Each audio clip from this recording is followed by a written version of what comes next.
Anyway, I think I haven't said hi properly. So hello, we're back. We're doing another Sunday stream.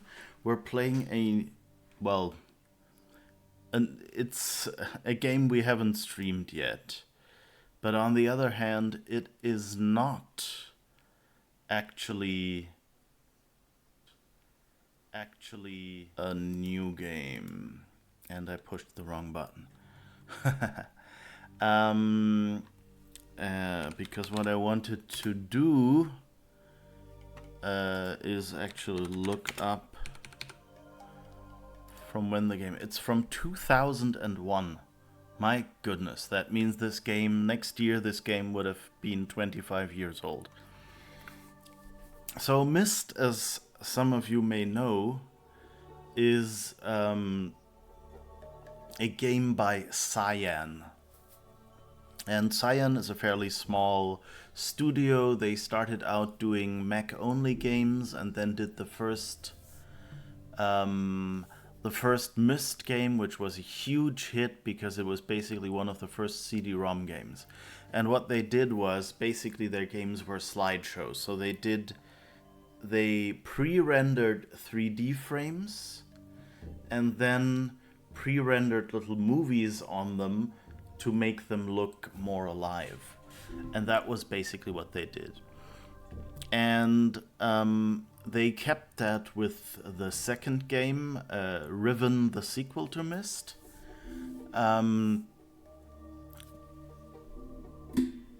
So that's basically what they always, the style they did. And but there was another and they had Ubisoft as their distributor. And what Ubisoft did was they basically did the Windows ports and, of course, the distribution. You see there's like three Ubisoft logos on this screen. I don't know why they're doing that. It's a bit wasteful, but okay. So Myst 3 was the point where Cyan went, you know what, we don't really want to do a Myst sequel right now, but we want to focus on a different game. It was still sort of Myst related. As far as I remember, it was Uru, which was basically a multiplayer version of Myst, but it took them about two games worth of time to get that out of the door. And so what happened is that Ubisoft looked around and said, okay, where is another studio that has done similar games? And that's that logo in the lower right next to me, which is called Presto Studios. And hi Ada. Oh, hi Pumu, by the way. So Presto Studios was known for a series of games called the Journeyman Project, or the Journeyman Project was one of the games, but it was all basically they were time travel games where where some cataclysm forces a time agent to travel through time, fix things, to get things proper again. And what they had done was they had done panoramic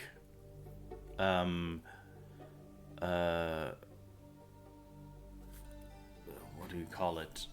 Basically panoramic pictures. So they also did, like Cyan, pre-rendered 3D pictures, but they wrote them to disk in a way that you could kind of distort them, and depending on which part of like the larger panorama, so basically with the original Myst and with Riven, you had like 4 pre-rendered scenes. So one scene, if you clicked left, it kind of just did like a push animation, like pushed the one picture out and the other one in, and then you had a fixed position that was like 90 degrees to your left, or 90 degrees to your right, or 180 degrees behind you, whatever you did. So there were, you were usually doing 90-degree steps. The problem with that is that you weren't always doing 90-degree steps, so sometimes you were doing like 72 degree turns. Basically, you only had 3 exits in a room, and then you were kind of turned around because you thought, oh yeah, I just turned like 90 degrees to the right, and actually you turned 70 degrees and you were like off by not 72. What is it? Well, anyway, 360. That would be 120. Sorry, 120 degrees, and so you had turned more than you thought, 35 degrees more, and so you easily got turned around in the game. And sometimes there were even locations where you were going forward or backward, and that was it, and you couldn't look at the sides. And so when you were checking, is there something to my right, you thought, oh, there is another path, and we're heading back until you notice that that's not just similar looking, but that's actually the direction you came from. So Presto did something different. They rendered the entire 360 degrees into one image, and then kind of turned it around you and did some perspective distortion like what you're used to as a human, where at the edges you see a little more than in the middle. And basically what that means is you can actually freely turn around in the game now. You're still, when you go forward, you still make fixed jumps, but that's it. As soon as you're in a location, you can fairly freely look around. So that was an incremental improvement. And for those of you, we actually played Myst 4 Revelation, which was also done by Ubisoft. We played that a while ago on this stream because I thought I had never finished it. And then I slowly realized that what I thought was Myst 3 was actually Myst 4, and I had finished that.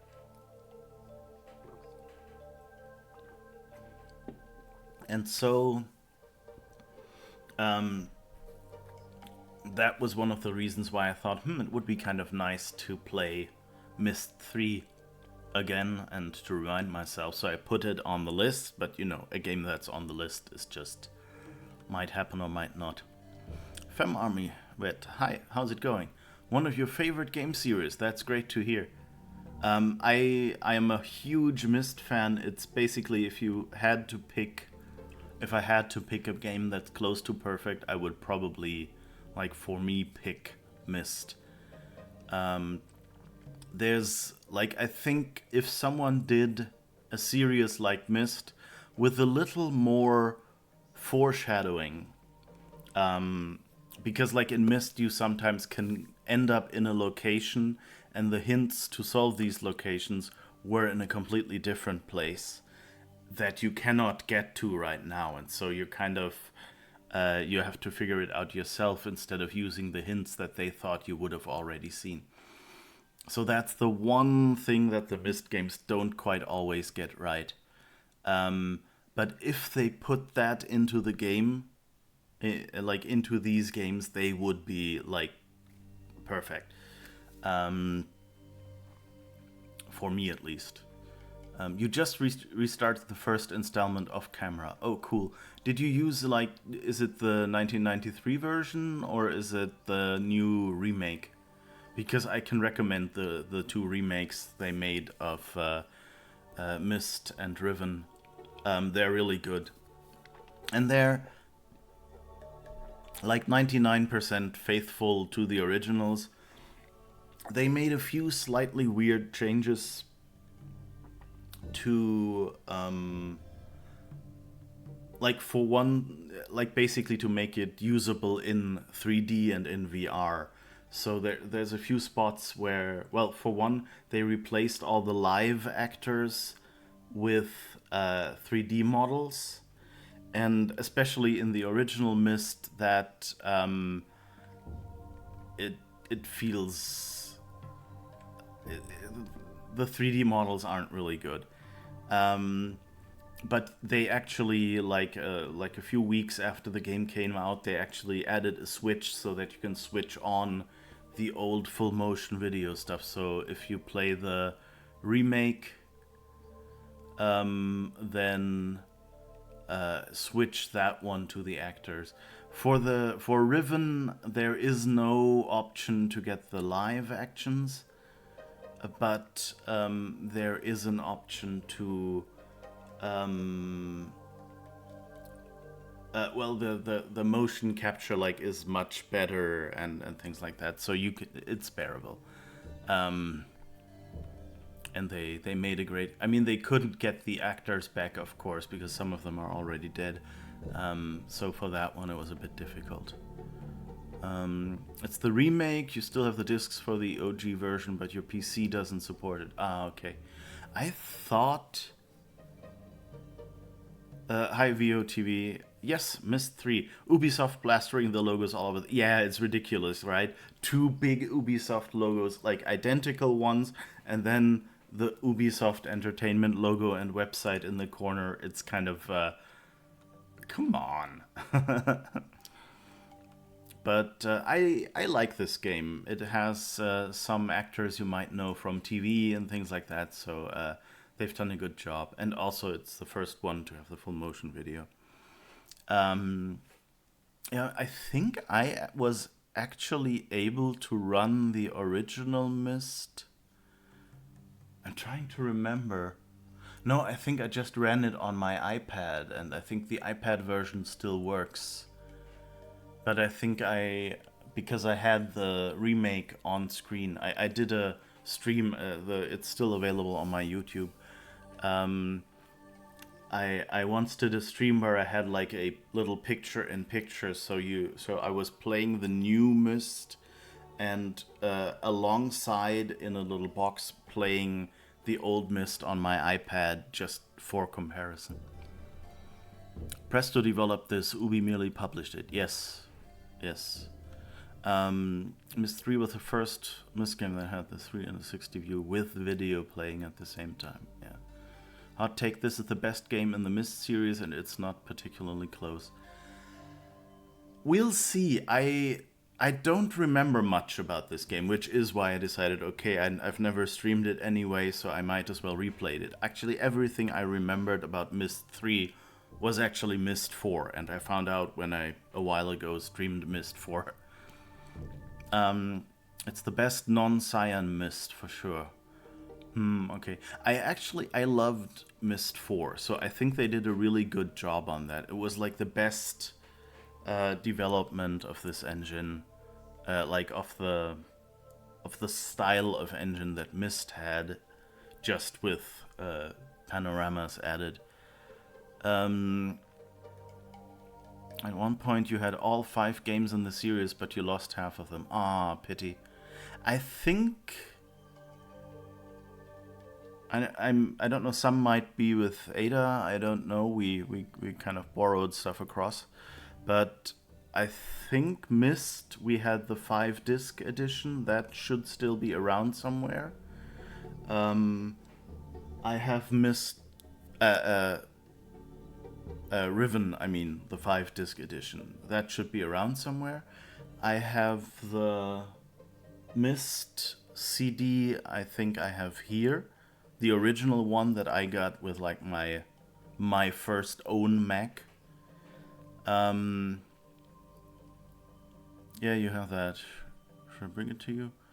It doesn't matter. I mean, if it's just taking place for you, you can bring it along someday, but it doesn't really matter.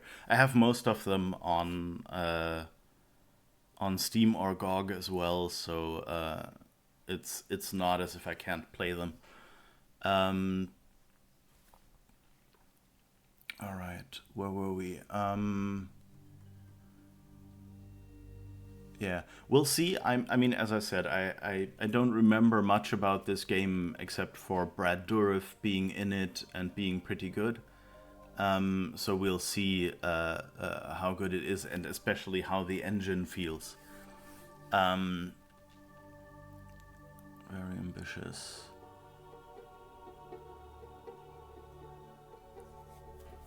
But I mean, that's why we're replaying these games, right? So everyone can go and make their own opinion again. I haven't played any of them. You could say I've missed the opportunity.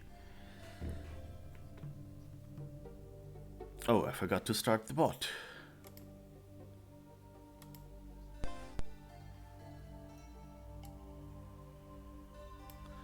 Good reminder.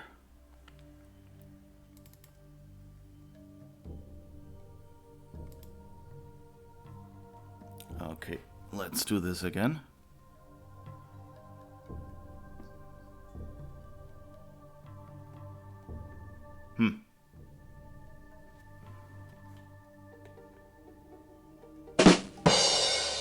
There, wouldn't want you to be without your rim shot. Yeah, but got them all in retail box too. Takes pride on my shelf. Cool. Yeah, I think we kind of threw out the boxes at some point, and they some of them I think are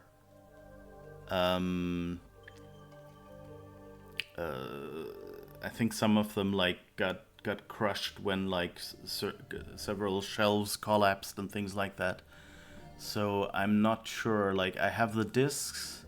If there were jewel cases around them, then those are there as well. Or DVD cases, then we kept those. But I don't think I have like the big boxes anymore. I think for Riven we must have had it. Like, that must have been an actual big cardboard box that we bought at the store. Myst we got with the Mac, so that was just like a little folder with plastic sleeves that you would put the CDs in. So we definitely didn't have a box for that there. I think only the manual was included. You moved around the country too much. That's how I'm sure I lost half my connection. Yeah, makes sense. It's difficult to keep all that stuff with you, yeah. But, you know, I also say, like, you know, like, as long as you can enjoy the games, that's the major part. So that's always good to have that. All right. What did I want to say? Oh, yeah, Presto Studios. So they made the Journeyman project, and they had a really good engine, which had these 3D panoramas. And to boot, like, a lot of games had the 3D panoramas, but if you clicked forward, it would just crossfade from one to the next. And what the Presto Journeyman games did was they actually rendered intermediate sequences where you were walking forward. And so that was like really close to, you know, like live rendered 3D in that sense. Like, yes, you were kind of limited in where you could walk, but and as you walked forward, you couldn't like look at the side or something, but it just gave you a much better idea. And so that's what Presto Studios did. So they were really good at this. They were better than Cyan at this style of game. So that was a really great, something really great that Ubisoft achieved, was that they managed to hire Presto Studios for doing this game. So at least technically it's a bunch better. We'll see. I'm not quite. I have a vague memory that they might not have done the rendered movies, but we shall see. All right. By the way, this is the Steam version of Myst 3, which runs under ScumVM because it's been decades now since ScumVM has only been for Scum games. And they've integrated a lot of engines. Oh yeah, and Presto was quite a conscientious studio, because like they did a bunch of games and were really successful, and then at some point they just went, you know what, we could do more of the same. and we can see that kind of the market isn't really there anymore. And so they just went, okay, we'll do a proper slow shutdown and kind of wound down the company, instead of doing what many other companies do, which was just try to keep going with less and less return on investment. Which was really sad because, for example, that meant that for Myst 4 they weren't available anymore. But I kind of respect that, that at least their employees had, information, had, okay, we'll pay you until this point.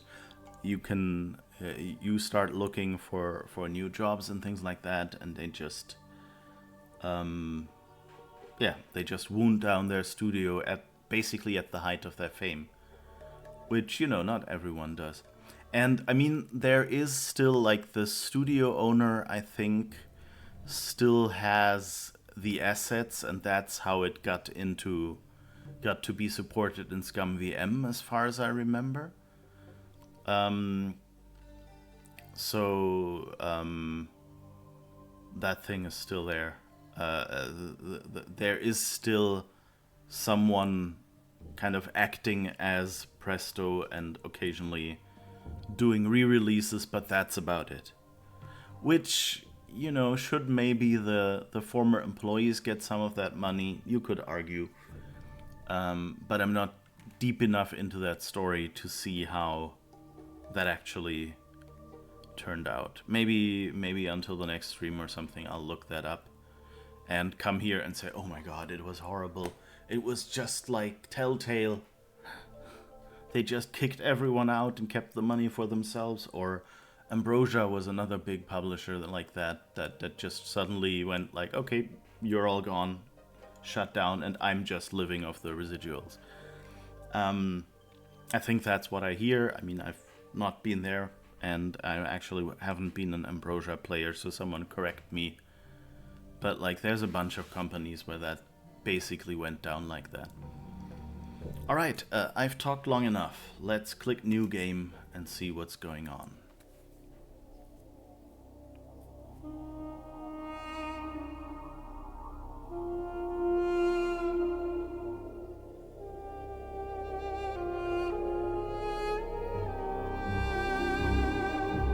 I realized as our group linked back to Dunny that we should not restore the city as we had planned.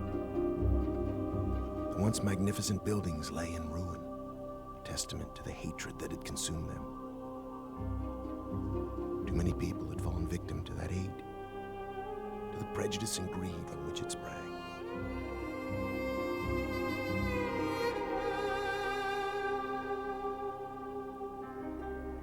Gazing out across the cavern, I decided to write another age, one that would help the Dunny survivors begin again, free from the tragedies of their past.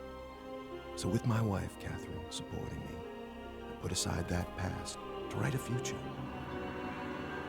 More than a year has gone by since I finished writing Lishan. I have a new daughter, who I hope will someday link to the age with me. And as I imagine Yisha meeting the Dunny, those brave men and women who are building a new life for themselves, I realize I've been given another chance as well.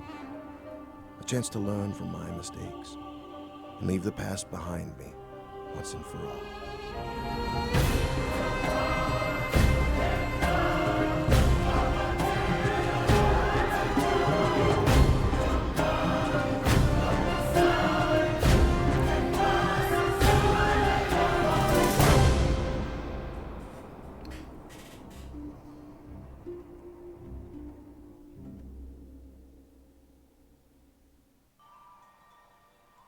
Music by Jack Wall. Thanks, I was just about to look it up. Who did that music?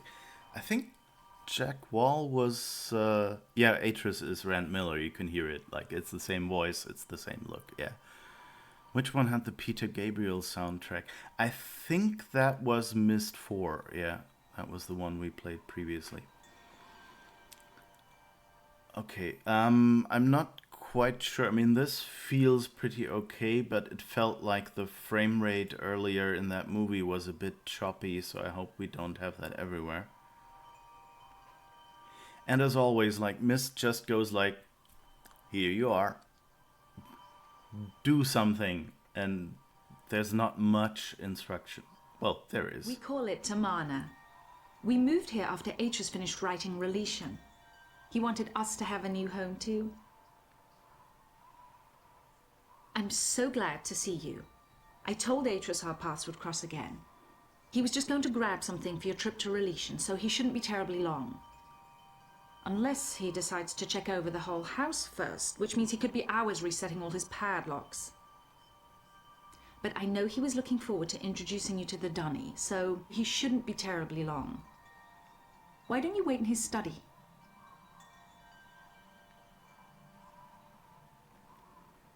It's, you can see that there's a lot of compression going on just to fit this game.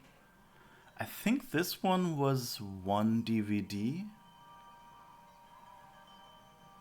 Still. But I think, like, whereas, you know, Riven was basically 2.5 gigabytes, 5 CDs, or 1 DVD. So, like, it was the lower half of a DVD. And this one,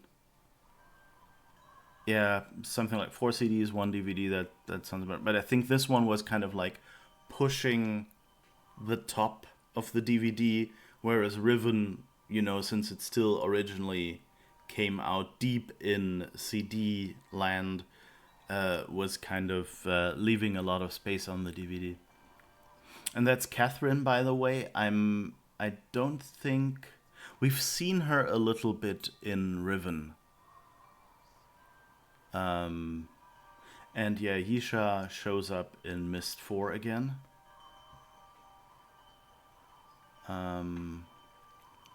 Alright, by the way, Science said nope to a third Myst game, actually, because they wanted to move the series forward in a real-time 3D environment. This would become Uru eventually, so Ubu hired Presto to make 3. Yeah, I mentioned that earlier. That they were basically already working on Uru and we're not doing one, and Ubisoft went, well, we would like one, and looked around who they could get. And I mean, you know, if you're going to restart a game series like this, then hiring Presto isn't the worst thing you can do. She's not the same actress as in Riven, though. Maria Galante is this one. Ah, okay, yeah. It felt like it's a different actress. I just realized that there's a lot of black bars in this game, and I think we can fix that. Let me... Studio game...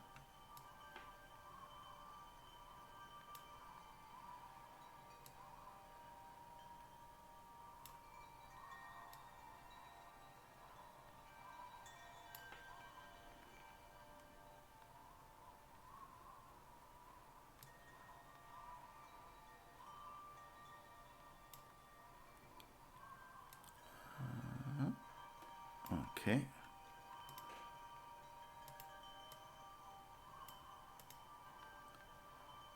We have a bit. Sorry, let me just.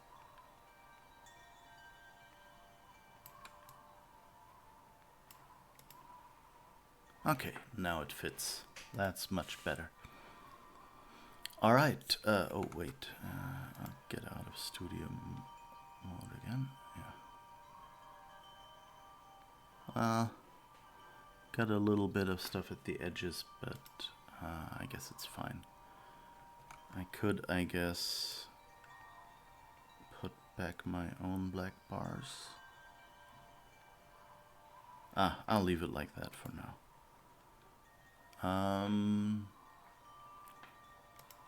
Alright, ready for the game, I guess, but I like this, that they're kind of, like, they gave you directions. It's not as if they're completely, but they don't really tell you what to do. And yeah, as you see, like, You know, this trip is exactly what Atrus needs right now. I haven't been able to get him out of the house for months, ever since he found his journals out of place. But seeing how well the Dunny have settled in on Releation should help him to finally relax. Wait, I just realized this is cool, but I have a better way probably to make this fit. Where is...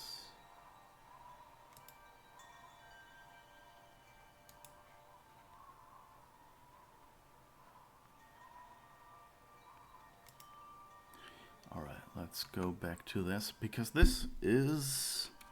So, if you go in the settings, there's not that much in the settings. You basically have... you can set the music separate from everything else. There's a few, like, things that make the game faster if the transitions run too slow for you. And the graphics settings are basically, set your screen brightness and your screen contrast so it looks the right way. And then you can set subtitles. Oh, and it didn't put the subtitles on. I had set that. Okay.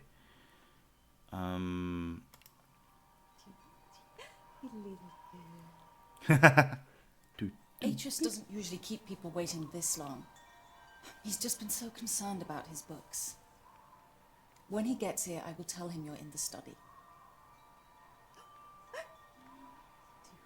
That's cool. Okay, but this is running in ScumVM, so we can control F5 here. Oh, I guess we're returning...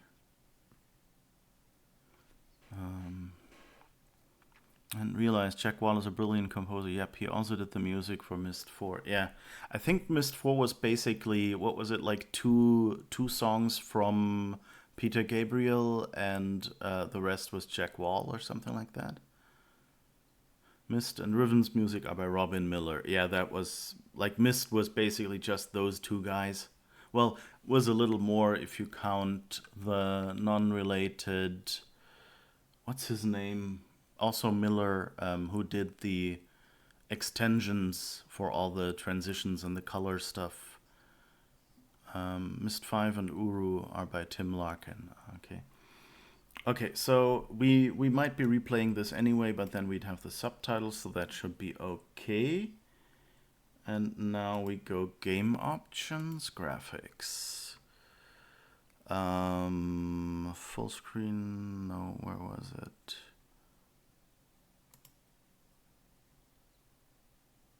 Fit to window. I think that's the best. Let's see. Okay, yeah, it didn't have that, but let's go in the options quickly. Language, subtitles on, again.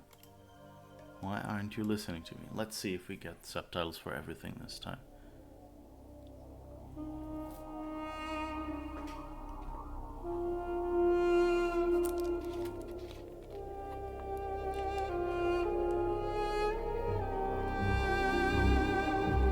I realized as our group linked back to Dunny that we should not restore the city as we had planned. The once magnificent buildings lay in ruin, testament to the hatred that had consumed them. Too many people had fallen victim to that hate, to the prejudice and greed from which it sprang.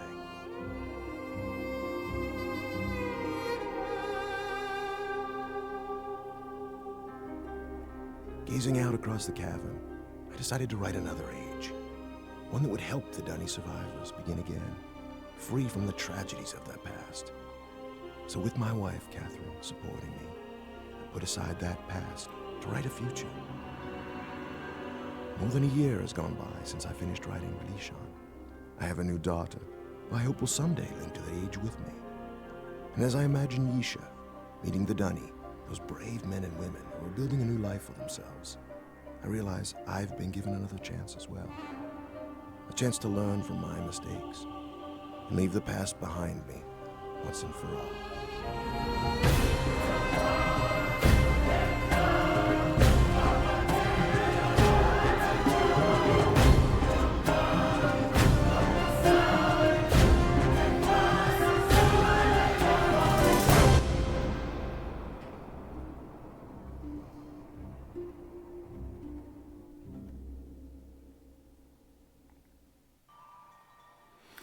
Okay, so Breathtaking, isn't it? the problem here is that it's a 4x3 game. They had 16:9 pre-rendered graphics. And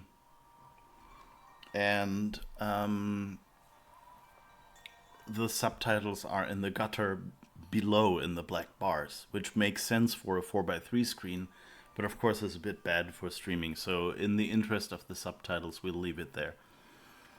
What was chat going? If memory serves, Robin Miller and Rand Miller created the Myst series, yes. And they used something called HyperCard, which I've talked about a lot. Basically, it was just sort of a programming language, but really for beginners, and that made it so easy for them to do stuff. But basically, they only use that programming language as a scaffolding. And someone named Kevin Miller by Simplex Systems, no relation, I remembered the first name now, actually wrote like native code, like not in this one programming language, but like in machine language, basically. I'm simplifying criminally here, but it's not that important how the details go. You can check on my YouTube if you want the actual details. But anyway, so Kevin Miller wrote the basically the drawing code and the music playing code and a few other things that they used for making Myst, for instance. Yes, I really should look into the history of the series better. I think the Myst CD actually contains a making-of movie that might be interesting, and that also tells some interesting things. But yeah, there's probably a lot of stuff on Wikipedia. See you there, Pumu. Thanks for being here. I have to bail. Yeah. I hope I'll get into the game first, but you know, everyone can play the game, but I'm glad to be able to add some detail. Again, like if you go on my YouTube... We call it Tamana. We moved here after Atrus finished writing Relation. He wanted us to have a new home too. I'm so glad to see you. I told Atrus our paths would cross again. He was just going to grab something for your trip to Relation, so he shouldn't be terribly long. Unless he decides to check over the whole house first, which means he could be hours resetting all his padlocks. But I know he was looking forward to introducing you to the Dunny, so he shouldn't be terribly long. Why don't you wait in his study?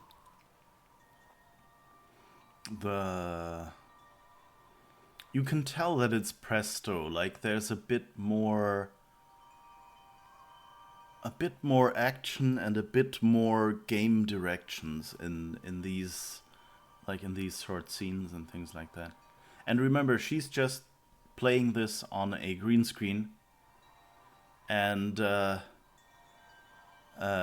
everything else is 3D rendered. Maybe like they gave her a green bench or something. HyperCard, which is sometimes mentioned on this channel. I'm sorry.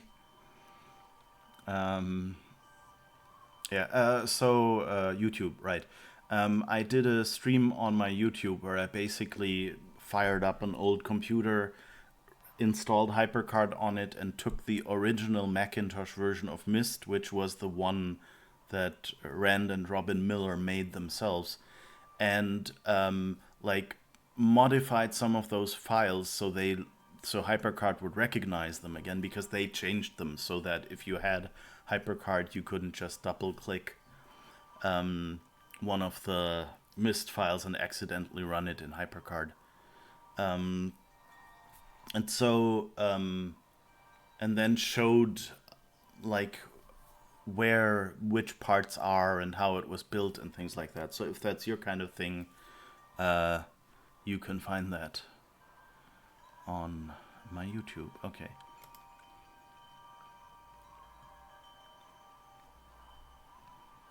You know, this trip is exactly what Atrus needs right now.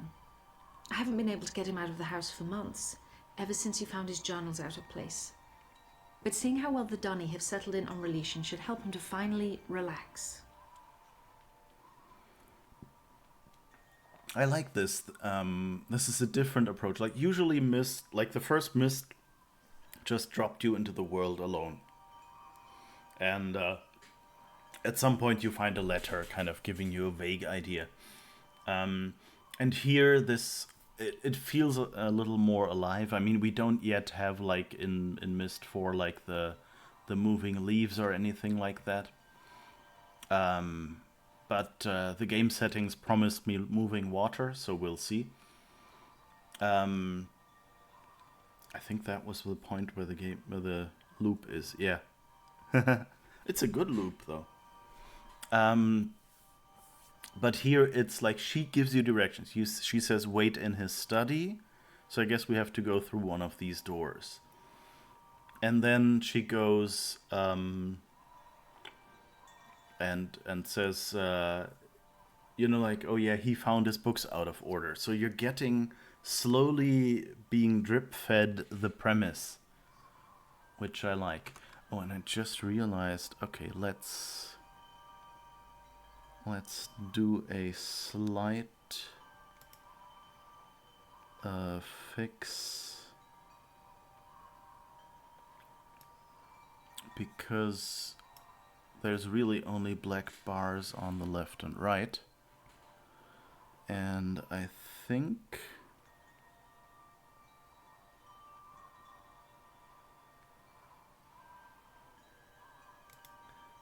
I also have, yes,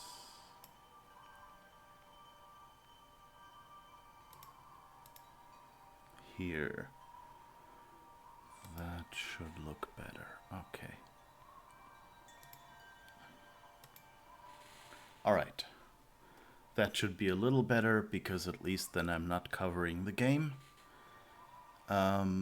Alright,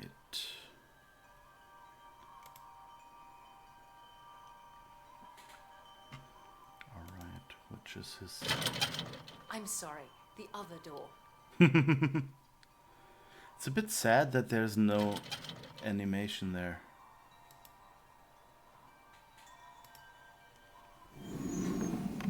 But here, finally, we get some movie. Oh, wait. Give me a second. I'll be right back.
It's nice. The music, it sounds a little like the original. I think they're using some themes.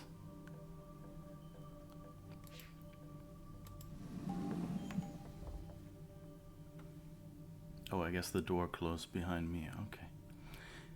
So yeah, as you see, like you have predefined locations to which you can go only. But it's fine. Oh yeah, and in the earlier scene, we saw this, which is a picture of Cirrus and Akanar. Cirrus and Akanar? I don't remember which one. No, Cirrus should be this one, right? And Akanar this one.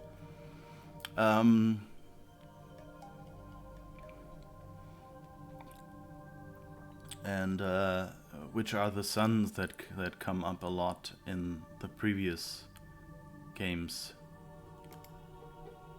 So that's cool.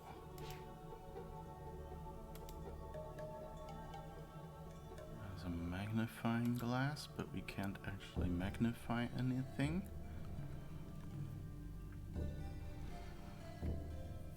I also like how they say he wrote a place casually, as if every player knew what that meant. Yeah. But I mean, it's a phrase where you can kind of, you go like, okay, if you write a place, I guess he created a new place or something. So, I mean, while it doesn't quite offer more detail,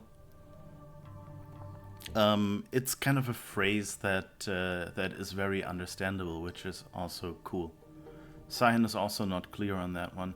Well, but they have a lot of, you know, like spaces where it's like, oh, I wrote these pages and now it's like this, so you've kind of have a knowledge. Atrus says you don't create a place, you make a link to it. True, yeah. But I mean, that's a detail that's not really important, like at the start of this game. So if you write, he wrote a place, all the players will know, okay, yeah. I guess we're building planets, building worlds, building cities, something like that. It's not really important at this point, and the words, excuse me, the words are basically, you know, taken in context, you kind of get an idea what must be going on. And you don't really have to know much more.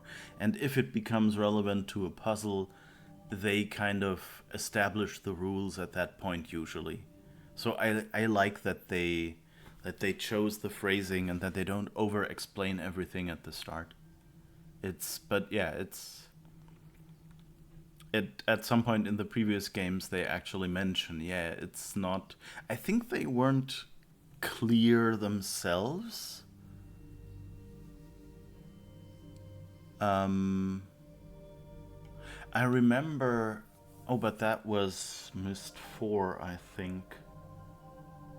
Yeah. Like in Myst 4 they also give a little more detail into that, and I think there's different ways to do it, because like I remember Atrus in his diary somewhere mentioning that Gain was kind of trying to create places from the ground up, and that those never really lasted, and so Atrus took a different approach, and that seemed to be better. But I mean, that's a nice like detail that you can really explore and think about and make your own theories up about in a game like Myst, which I like, you know, leave the player something to wonder about.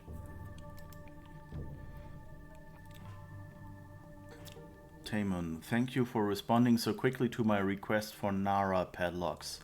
As you know, security in Tomana has become an important issue of late. Perhaps I'm overreacting, as Catherine suggests, but the idea that someone may have been sneaking into my study, reading all of my journals, disturbs me. Hey, I did that last game. Well, I didn't sneak, it was all open, but yeah. After what happened to my library on Myst, after my own sons Cyrus and Akana destroyed so many of my books, I've come to realize how delicate the link is to my worlds. I've never been able to repair those burned books to link to each age and find out if the inhabitants survived. The padlocks won't change that situation, but they should ease my fear of trespassers considerably. Sincerely, Atrus. Okay, and we've also seen that in the opening trailer. Catherine and Yisha. Is this some sort of crystal? I mean, basically, I think... I'm trying to remember, is that something that was in... I think there was some crystal... Like, I don't think Myst showed much of how the books work. But in Riven, I think we already get a hint that there are crystals involved.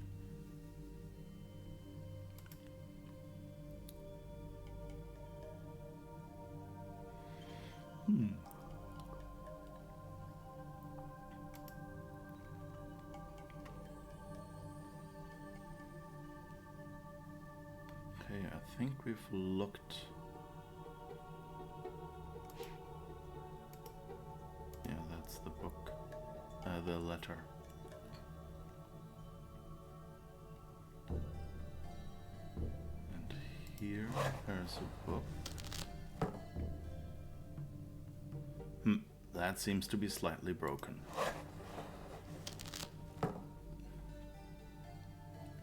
I wonder... That seems to be the logo for Riven. Yeah. Okay, that's Riven. Yeah, I thought so. Like, because it has the 5 on the front.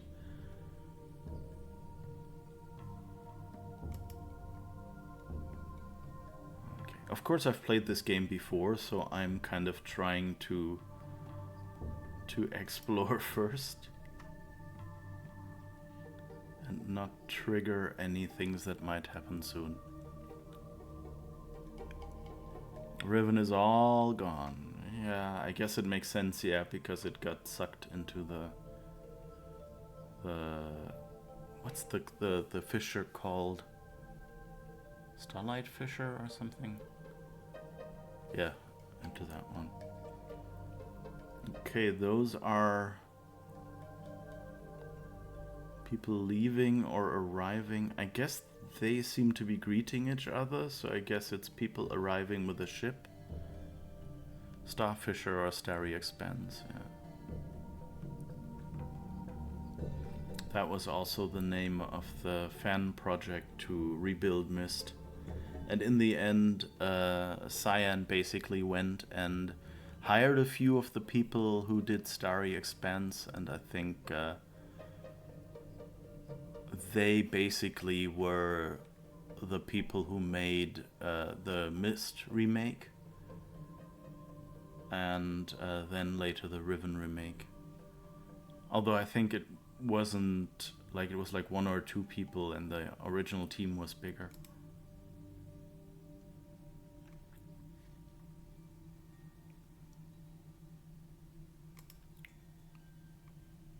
What's that?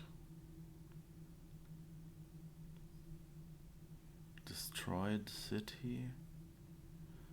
Who is that? Is that like... I don't know, this almost... Well, I guess they've dug somewhere. Oh, is this like... Is this like story elements from the Dunny? That they arrived, found the caves? This sounds like it's almost foreshadowing Uru.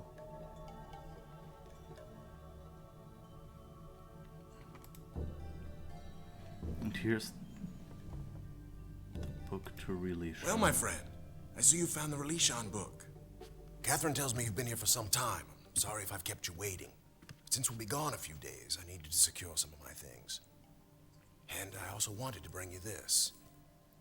It's a journal I kept while I was writing Release on. I thought you might find it interesting to read about what I'd hoped to achieve, compare it to what the age truly is.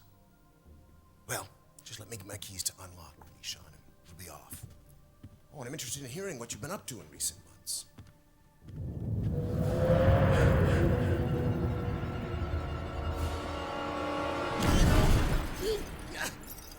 No!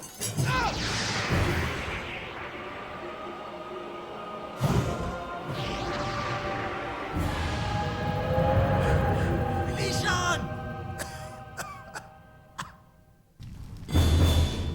That was always the weirdest moment in this scene. Hi, Atrus. Bye, Atrus. Yeah, it was always the weirdest moment I found in this game, that he calls Relishan as if the island was a person. Oh, I didn't even have to click. Okay. They're just making me impulsively follow.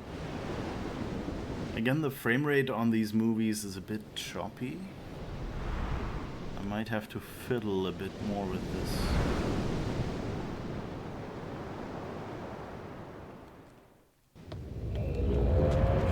Love how he doesn't care about us, yeah. Okay, they tilted my camera up so I would see that.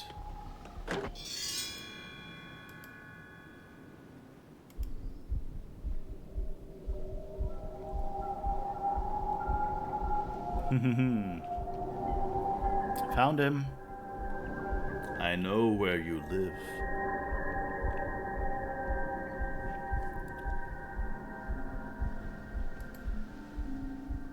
Alright, that's the book.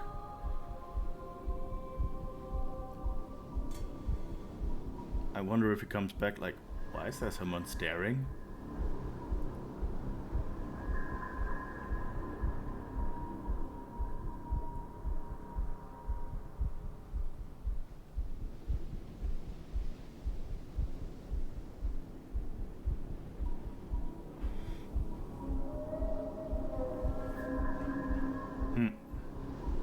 I thought there would be some moment where he notices us. But maybe this is just a loop. That he feels safe in there.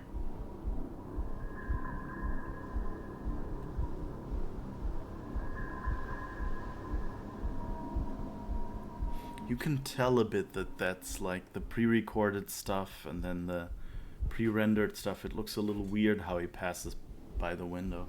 You can kind of explain it away with, oh, the window has a bit of a distortion. But still. Can we knock? Hello, sir? No. All we can do is click out of this.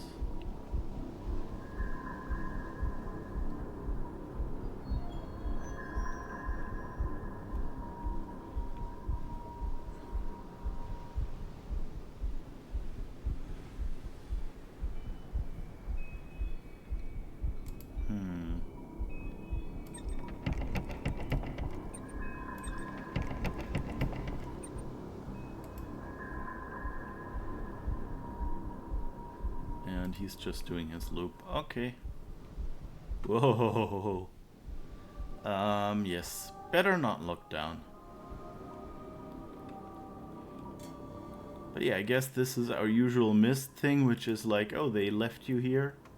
So better fiddle with all his machines until you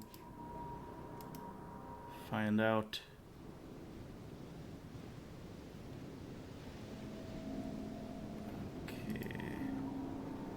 So we have two choices. We have this little thing.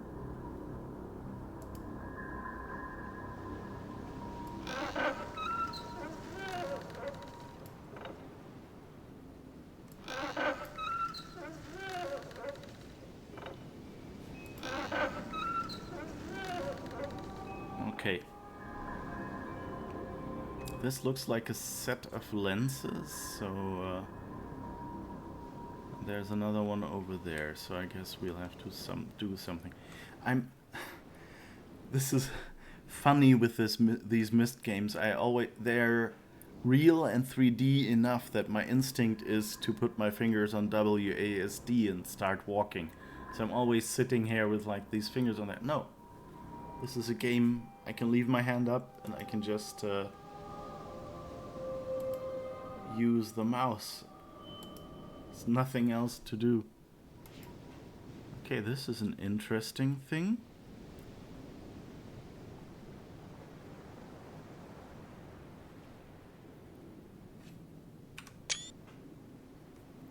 Let's take a screenshot.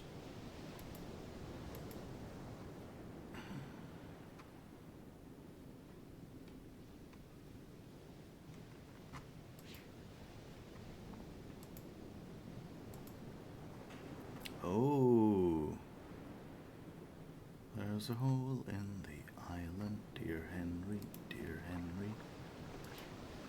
There's a hole in the island, dear Henry, oh. I think this thing was in the... Seems like it was in the trailer. That's also something that's slightly more presto than Cyan. Like these weird puzzles that don't... Like Cyan puzzles are a little more diegetic. Mr. Fancy with his screenshots. In my day, we had to draw these symbols in a notebook, and we liked it. Yeah, I remember. I might actually... I don't remember if I have Exile notes here. But I think I found... Like, I think when I found my Myst discs, I actually found my Myst notes with them or something. It looks like this control panel, if we can get to it, might do something with this thing.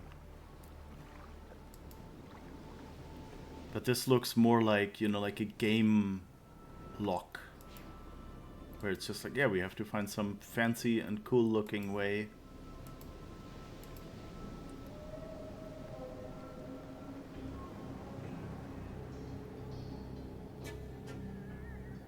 to fancy and cool looking way. And hi, Decam, I don't think I've said hi yet.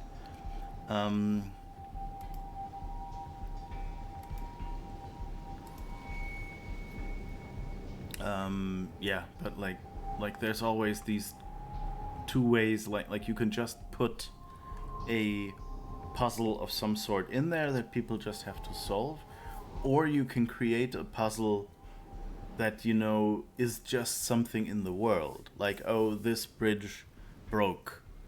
Or, oh, this room was a teaching thing for his sons. Or, you know, something like that. And here, I guess the excuse is that the guy is paranoid or something. And therefore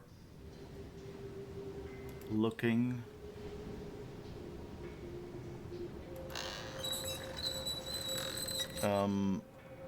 to lock things, but it seems a very elaborate kind of lock if you consider that, you know, like there's cheaper ways to lock something. What's this? Oh, this one is broken. I didn't do it. It was like this when I found it, I swear.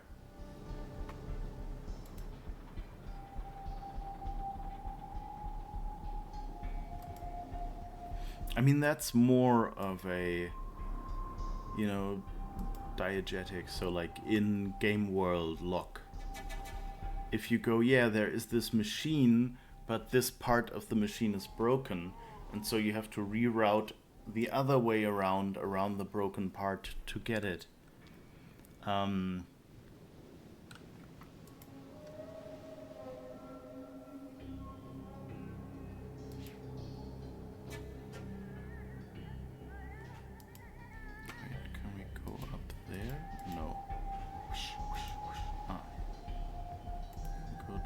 Stairs.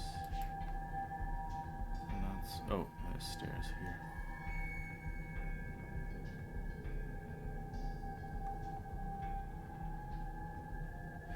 This is probably why I mixed up, or one reason why I mixed up Myst 4 and Myst 3. You know, because both have that kind of pillar-like thing in the middle with a workshop on top or whatever with the house. And then a few others that are downstairs. Oh, that's a whistling rock. Good to know. The subtitles are actually slightly... That's probably good, because, like, I'm not sure I would have realized that that's not music, so to say.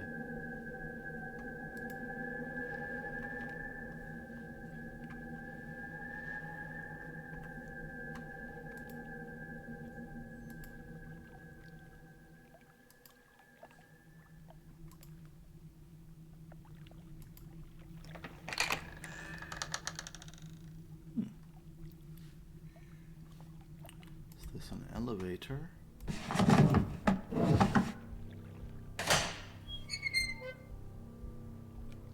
No.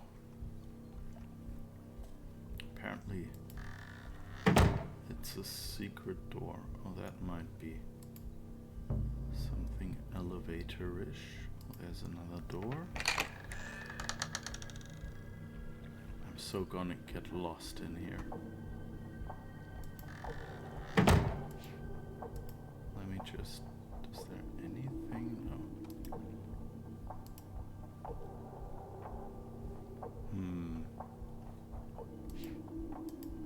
I guess then we'll go out on the other side and see. It's kind of cool that, you know, this is all just one 2D graphics skewed, but they go, okay, if the sun is in view, then kind of play with the brightness of the image so it kind of looks more real.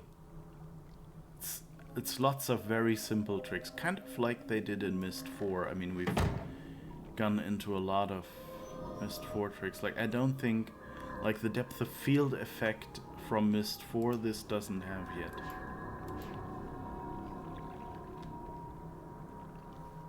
There's nothing here. We can't go further. Oh, we can go here.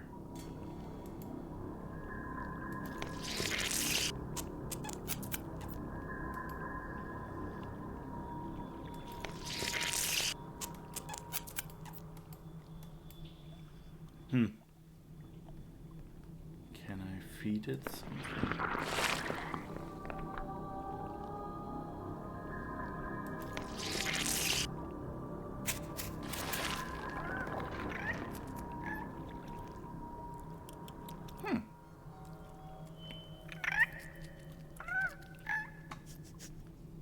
I guess I fed it.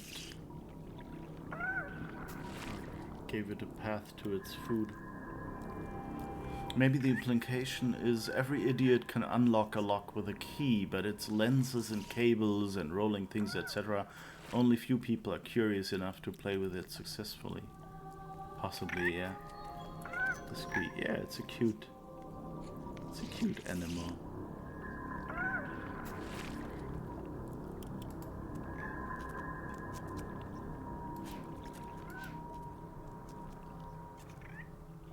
Okay.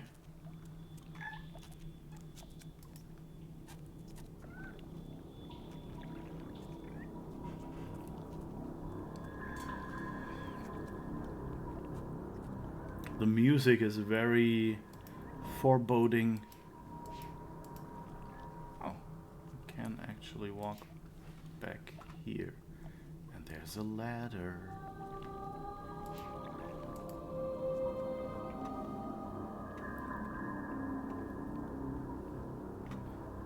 Yeah, I was a bit sad when I heard Presto was doing this game and then they didn't do all the transitional movies. I guess they just figured out that with all the steps and things they had, because like a Myst game is usually a lot larger. than those Presto games were, so they probably figured they just didn't have enough space on the disc.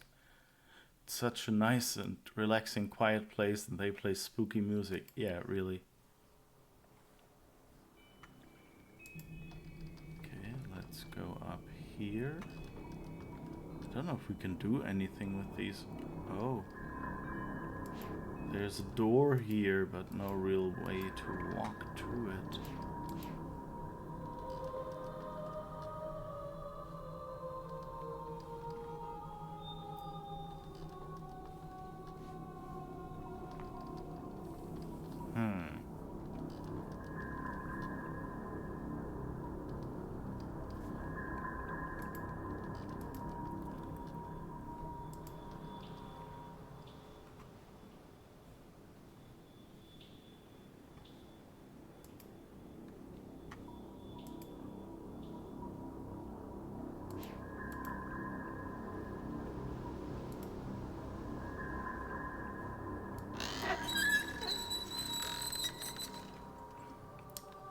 Some scenes teach you something and in others you apply it, yeah. I mean, it might be that it's just like, oh, if you see this kind of plant and you click it, it might turn into a platform or something.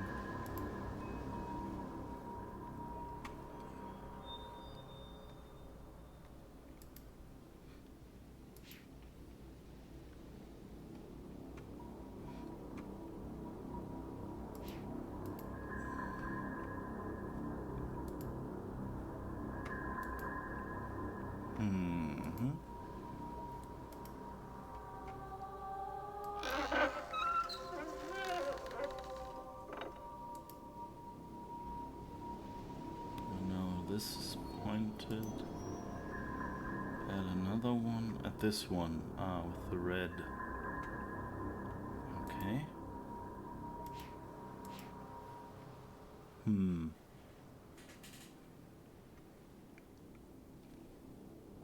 I kinda like the subtle whoosh sound they do when you click somewhere where you can't go.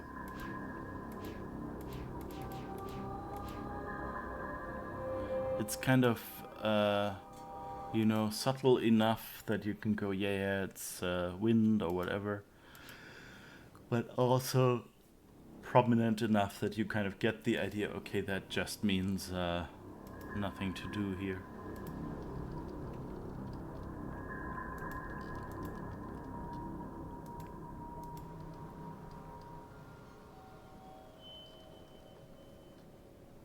But the world looks very misty, and I really like that.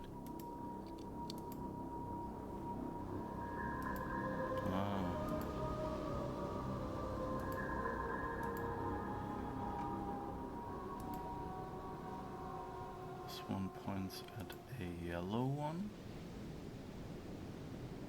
Is it that one?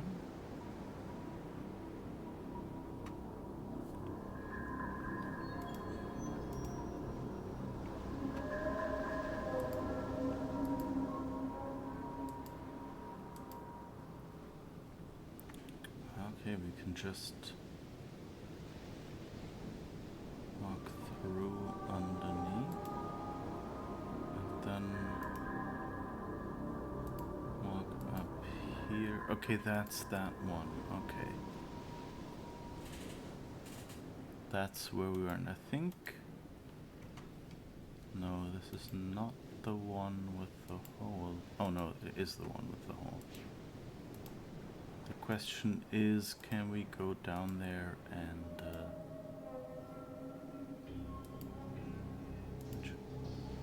I think we basically did, but we never went through here, we went the other way.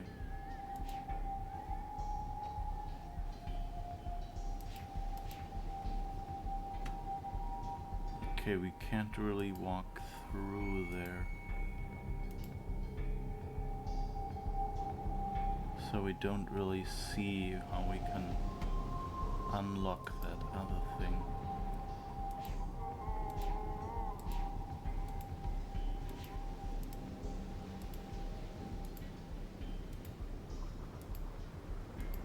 Yeah, we went this way, so we went around once. to this thing yet. Okay.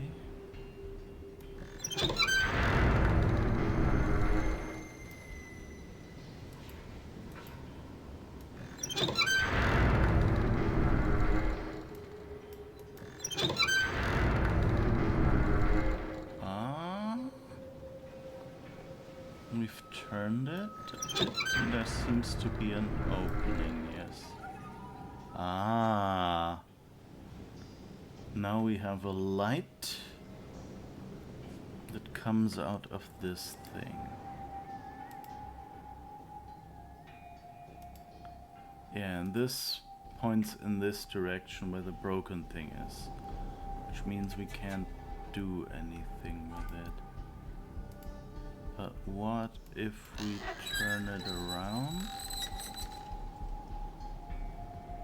Ah, now you can see that light is going over there. That's looking promising. Yeah, and this one is going off into the ocean. So if we turn this one more, where is it going now? Not this way.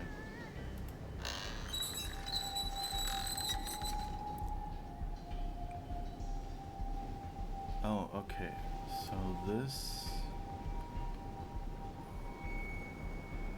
goes over there.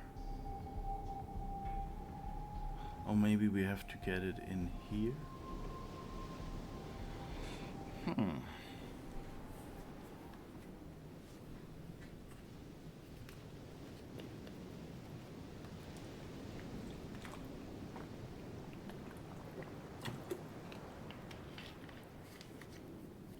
That's the thing. Are we rerouting here?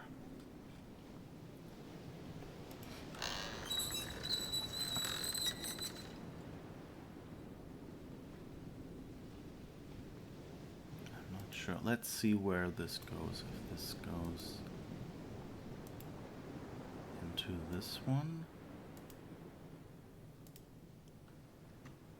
Or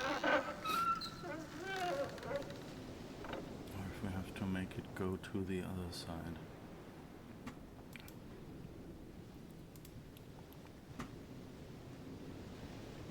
I forgot to note what... I think this is purple.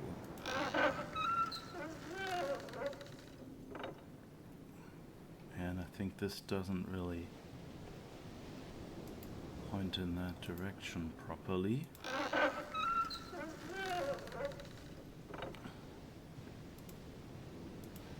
So I guess we have to direct it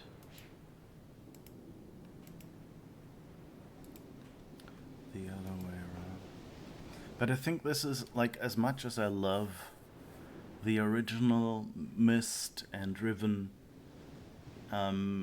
like, just the panoramas make it so much more satisfying to navigate, because you know which direction you're turned in, you can check exactly what angle you're facing and things like that.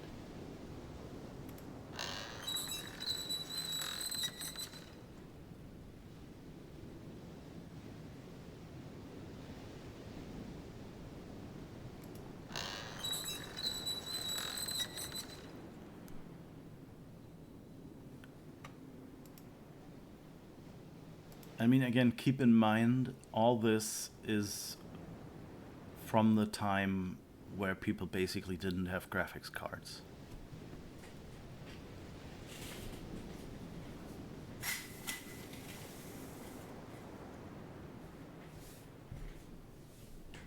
And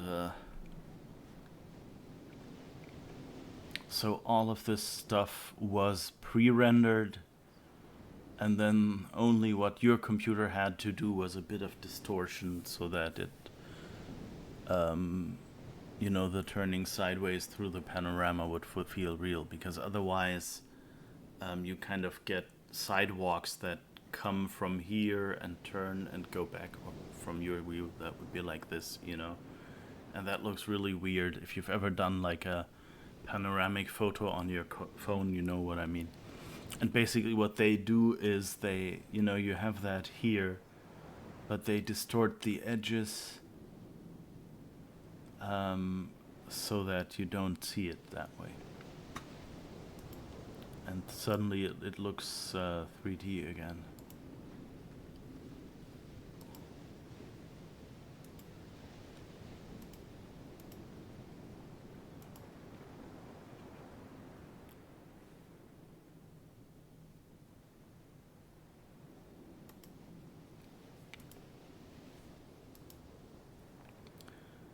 Oh, I didn't even look at the water properly yet. Yeah, there's some movement effect in there. Not that much though. I think the original Myst already had a water movement effect, and I don't think it I think it actually looked pretty good.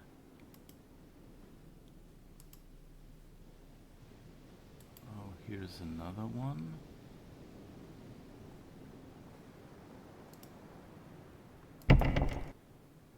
Knock knock.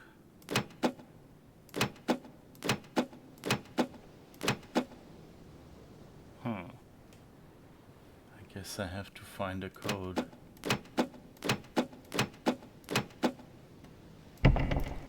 Somewhere there has to be a code. Right, that's another...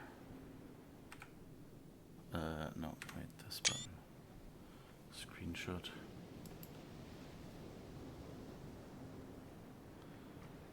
Okay, don't think we can do anything here.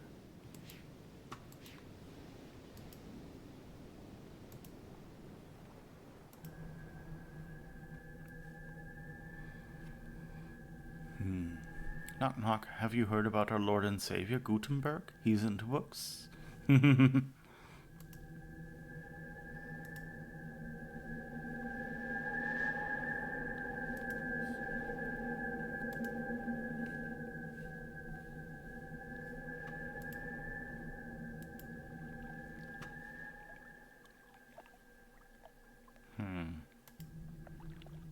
Not sure if we can actually get where I meant to.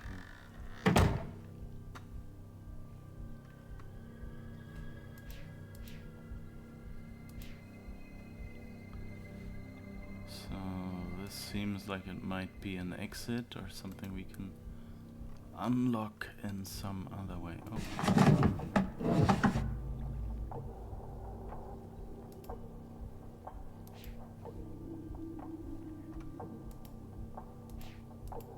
Seems to be something on the timer.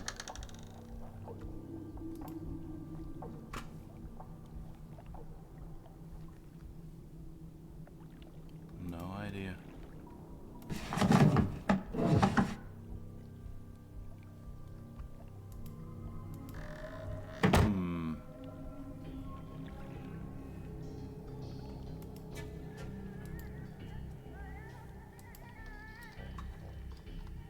Yeah, that's the Myst experience, just running around, looking at the nice scenery and going, okay, which of these things could be useful? Oh, there's some sort of bird.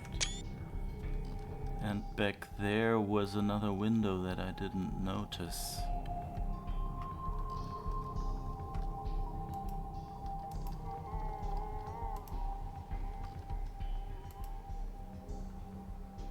Oh, by the way, there is a switch for how often you want to hear the music. So being the madman I am, I've of course set this switch to as frequent as possible.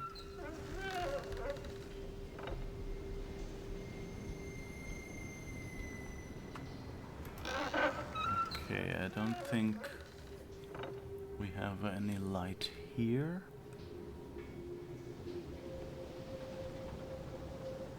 Huh.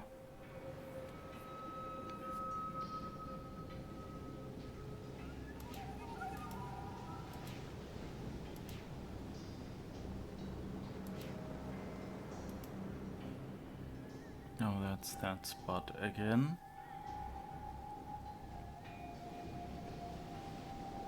So this light goes somewhere over there. How can we find a way over there? Where are we now?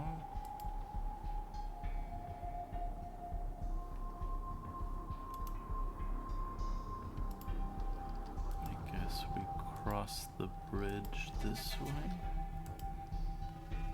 And it might be up here. There's a red one and a green one. Oh, and the green one has light.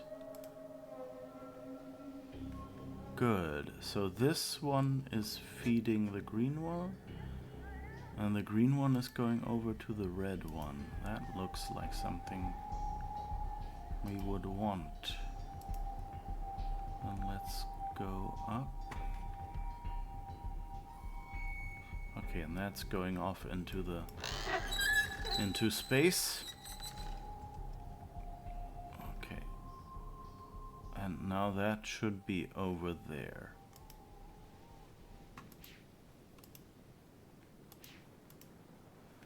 So that's nice. He's probably going, why is he reprogramming my laundry schedule?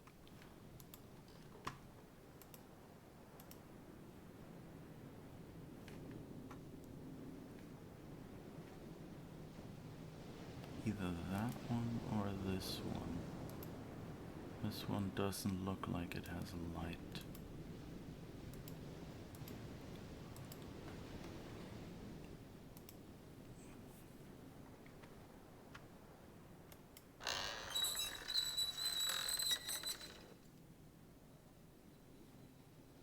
Okay, light coming from there.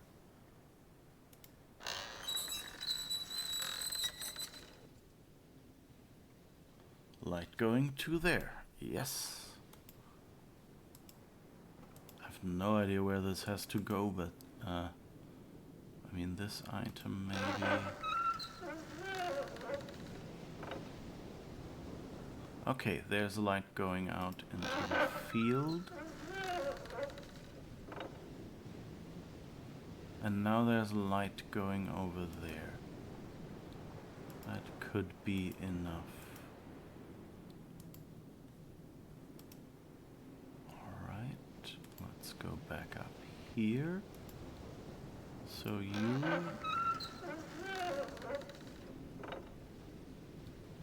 Okay, you're blinding me now. That's not very useful.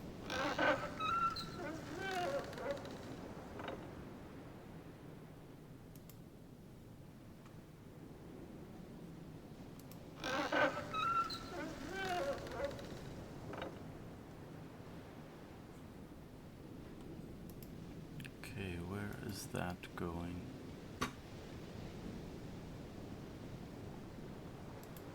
I don't know. It's going somewhere in this direction at least.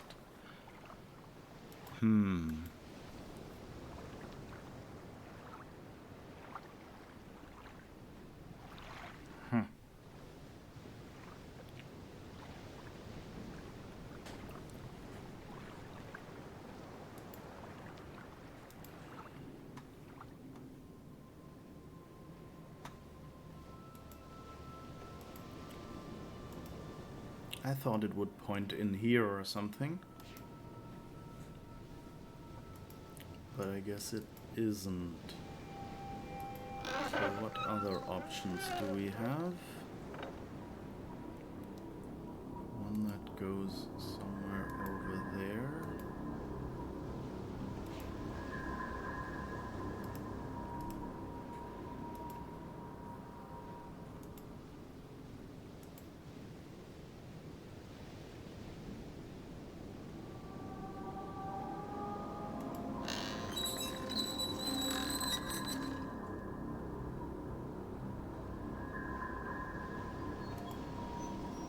I think now we're just reflecting back.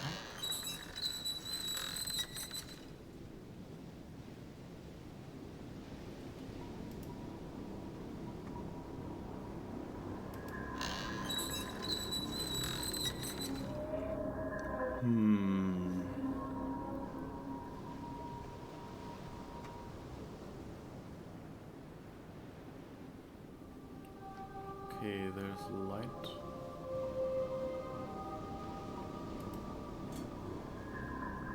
Goes to the green one.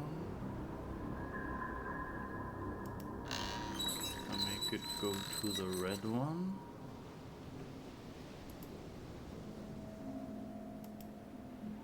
Oh no, it doesn't really.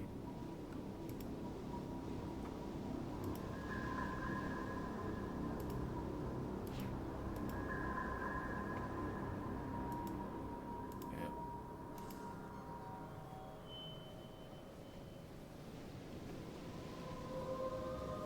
So here it goes somewhere there.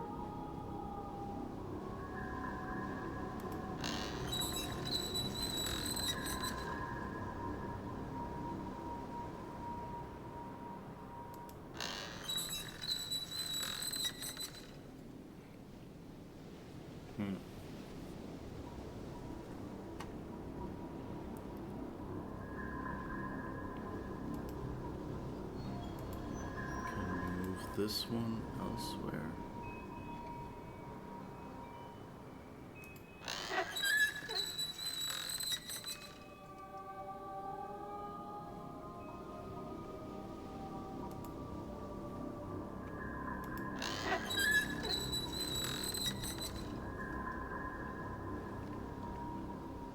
Ah, okay, now it goes to the broken one, so of course that is not helpful.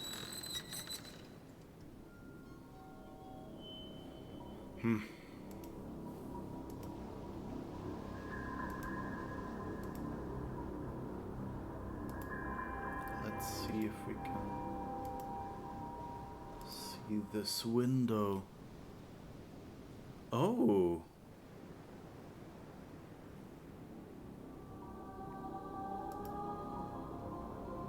I guess we somehow got the light to it and I didn't even notice. And now it shows a rainbow. And up here... Okay, and rainbow, I guess, is the... What is it? Roy G. Biv rule? What order the colors are in? So that means...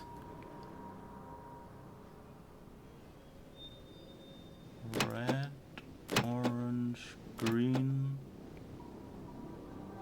blue. No.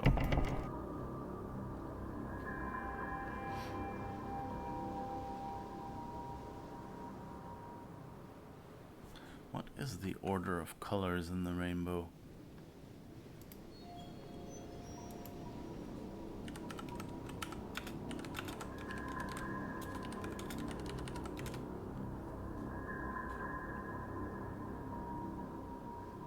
Red, orange, yellow, green, blue, indigo, violet. Yeah, so it already is in the right order.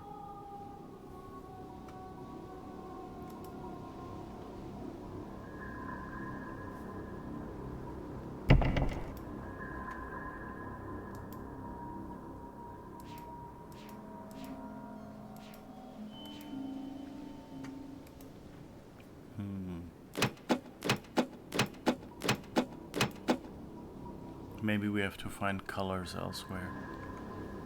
Yeah, maybe it's probably it's a code.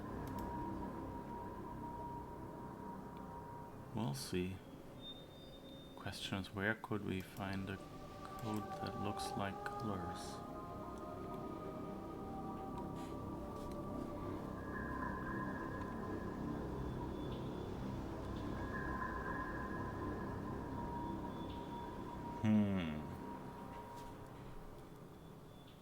But hey, we did something that reminds me.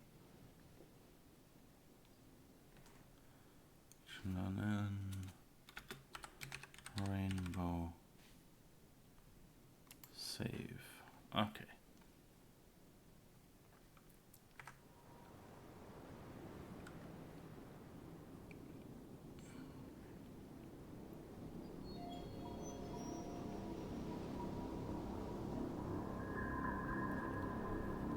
It's interesting to see the difference between this in Myst 4, just from, you know, how much Myst 4 kind of did like little details, like the depth of field, and I think it had like moving clouds and, you know, more obviously moving water and things like that. So just putting more of these smaller animations in there to just make it more real. And of course then you see like the full 3D engine ones, like the Myst and Riven remakes, where it's like, yeah, this is what they were going for.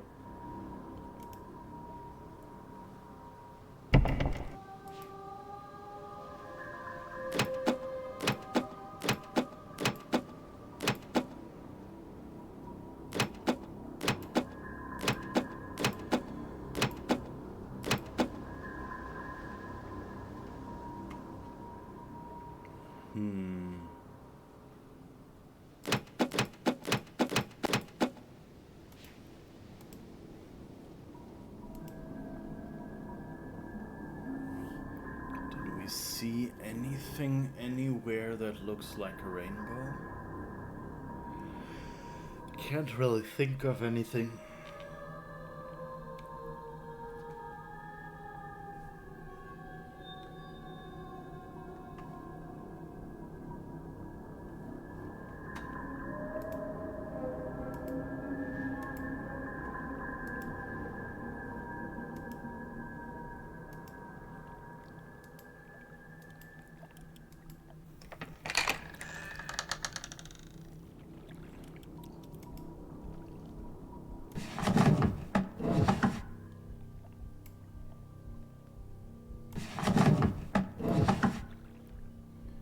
Okay, that button or lever doesn't do anything anymore.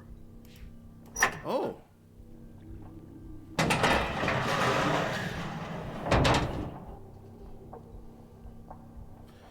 I didn't even look at that yet.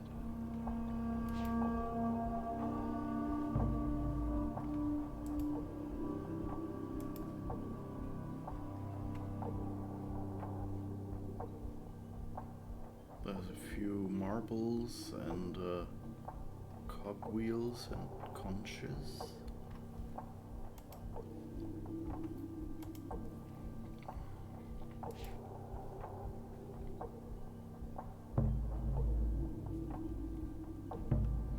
Is he trying to remember how to draw someone? Can't remember the eyes.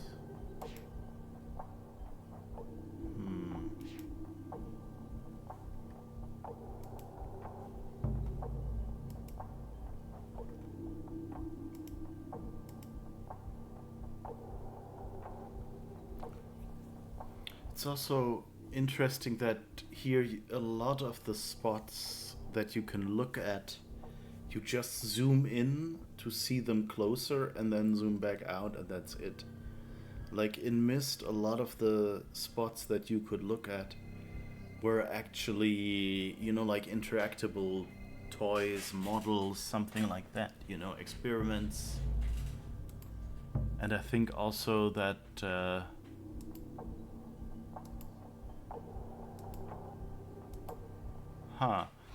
that Myst 4, I think, got that a little better again.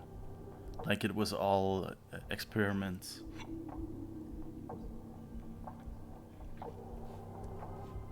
Okay, so 3 wooden balls make 1 green ball, but it's kind of hard to... excuse me. It's kind of hard to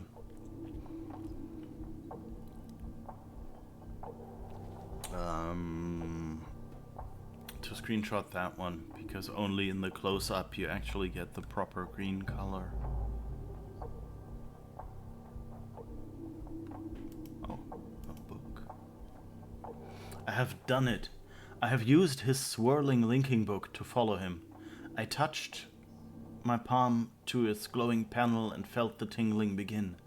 There was a sudden sickening lurch inside my stomach, then I fell into the page.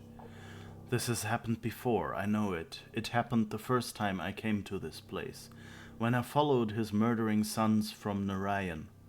It happened when I used his hidden books, and it happened when I finally opened the hidden machine, right before the fog first ate my mind.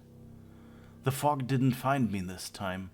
When I opened my eyes, I was alone in a room. I was standing in the home of my betrayers. I couldn't move. I was afraid. I thought they'd know that I had come and would be waiting for me, just like they had waited inside this very tusk. I was afraid they would tie me up again, that the poison snakes would strike. But the silence was unbroken. The whole house was still, and without really knowing what I did, I started to search every room, every floor, every cabinet. I found his journals. Atrus' never-ending journals. I found the book that brought me back to this world. The lesson world he calls Jnanin. Oh, Tanira? Not sure what that's supposed to mean. Oh, Jananira, my love, how long have I been trapped here? How much of my life has been eaten by the fog? The face I see in the lagoon isn't one I remember ever wearing. It's so much older, so much more savage. But it is me. It is Savidro, and I remember what they did, how they led my people to death. I have returned several times now to Tomana. I am searching for some sign of his sons. I was certain they would run back to their father, but so much time has passed, so many years in which to forget about my people. Is that what happened to Atrus? Safe in your beautiful new home, enjoying life with your dear wife and family? Did you become so busy envisioning new worlds that you forgot the ones you already created? I must be very careful. I must not let them know that I am free. I will read what journals I can find to figure out where his two sons are hiding. And when I've found the sons again, when I've got the whole family together, I'll bring them down. Atrus and his family will suffer, the way I have suffered for years. Cirrus and Achenar are not in Tomana. Every day I become more and more convinced Atrus' sons are not there. What happened to Atrus? Did you grow tired of them, the way you tired of Narayan? Did you abandon them, the way you abandoned my people behind your shield? It does not matter. I can still take revenge against their father, now that I'm no longer stuck on Jnanin. I can avenge all the dead in my world. I have already reopened his other books. I have begun making changes in those worlds, using his own lessons against him. There's still much more work to be done, but eventually I will lure him into this tusk. I will find some way to make him follow me here from Tomana. For now, I will concentrate on the orbiter. It is not a natural part of its world. The material that creates it is like nothing I've seen. It reminds me just a little of the shield, and if it is the same material, it can't be damaged. But perhaps I can damage the other devices.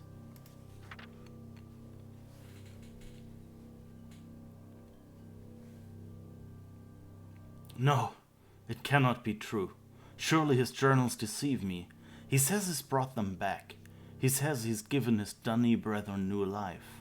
But how? How can one man have so much power? How can one man's writings reawaken a dead world? I don't know what this means. By all that is sacred, Tamara, what can it mean? It doesn't change the thing. I can still continue as I planned. I can still seek revenge for my people. I will make my enemies suffer. By the weaving, Tamara, this changes everything. I found a way to reprogram his scanning device. It requires scavenging parts from another mechanism in the tusk, but I think the gears I leave can still be operated by hand.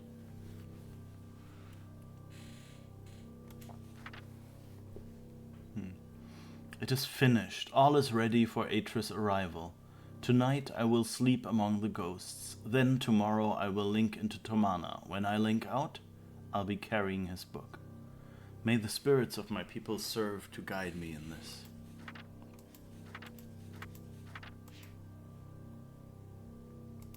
Oh, we haven't read Atrus' book yet.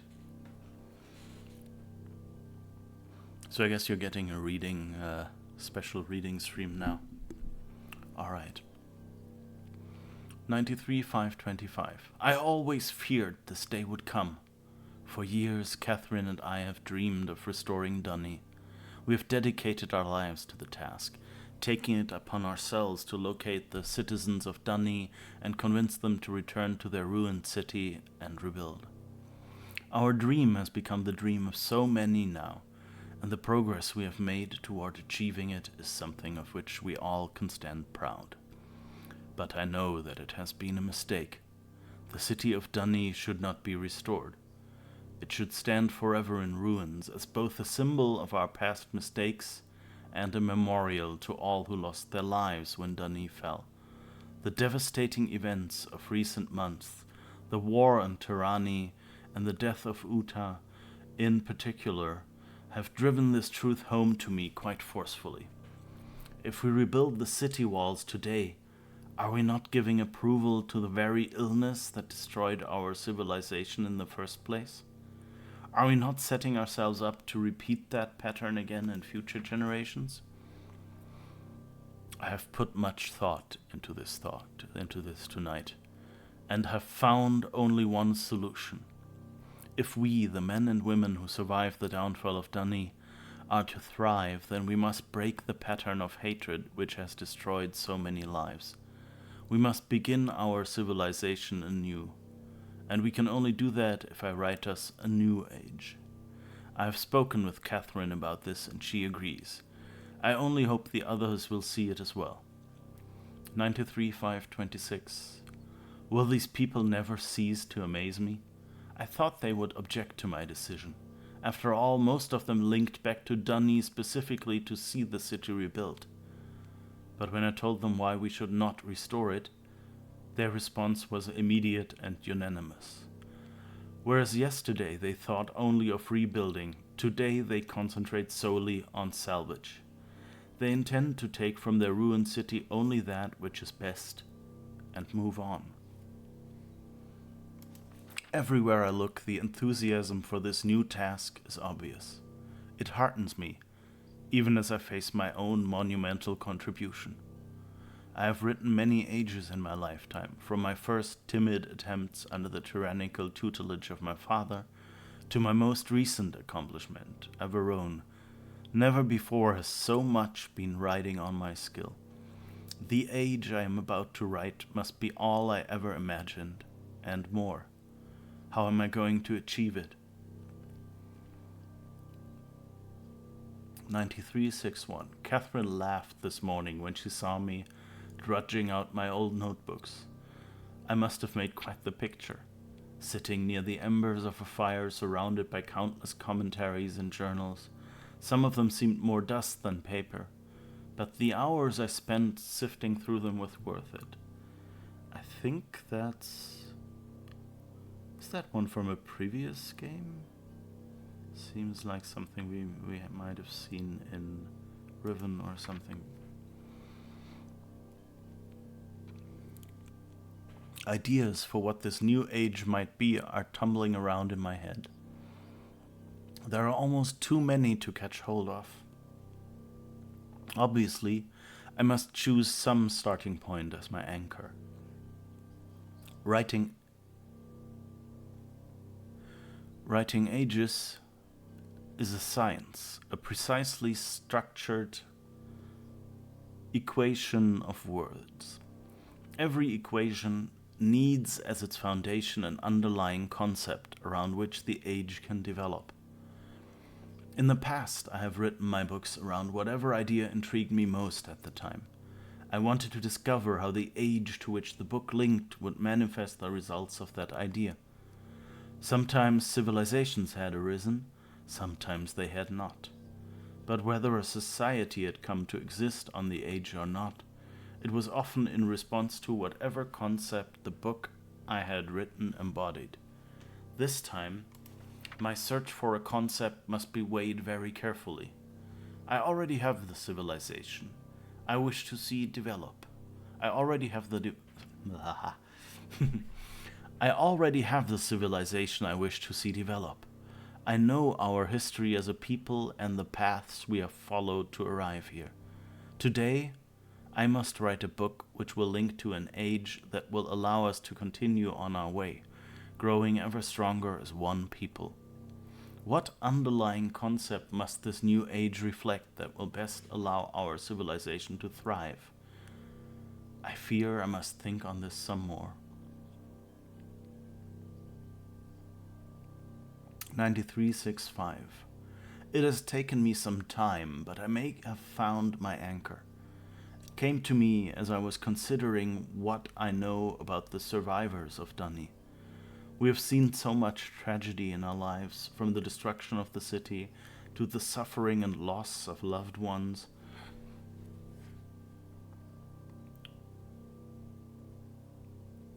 Due to plague and deprivation.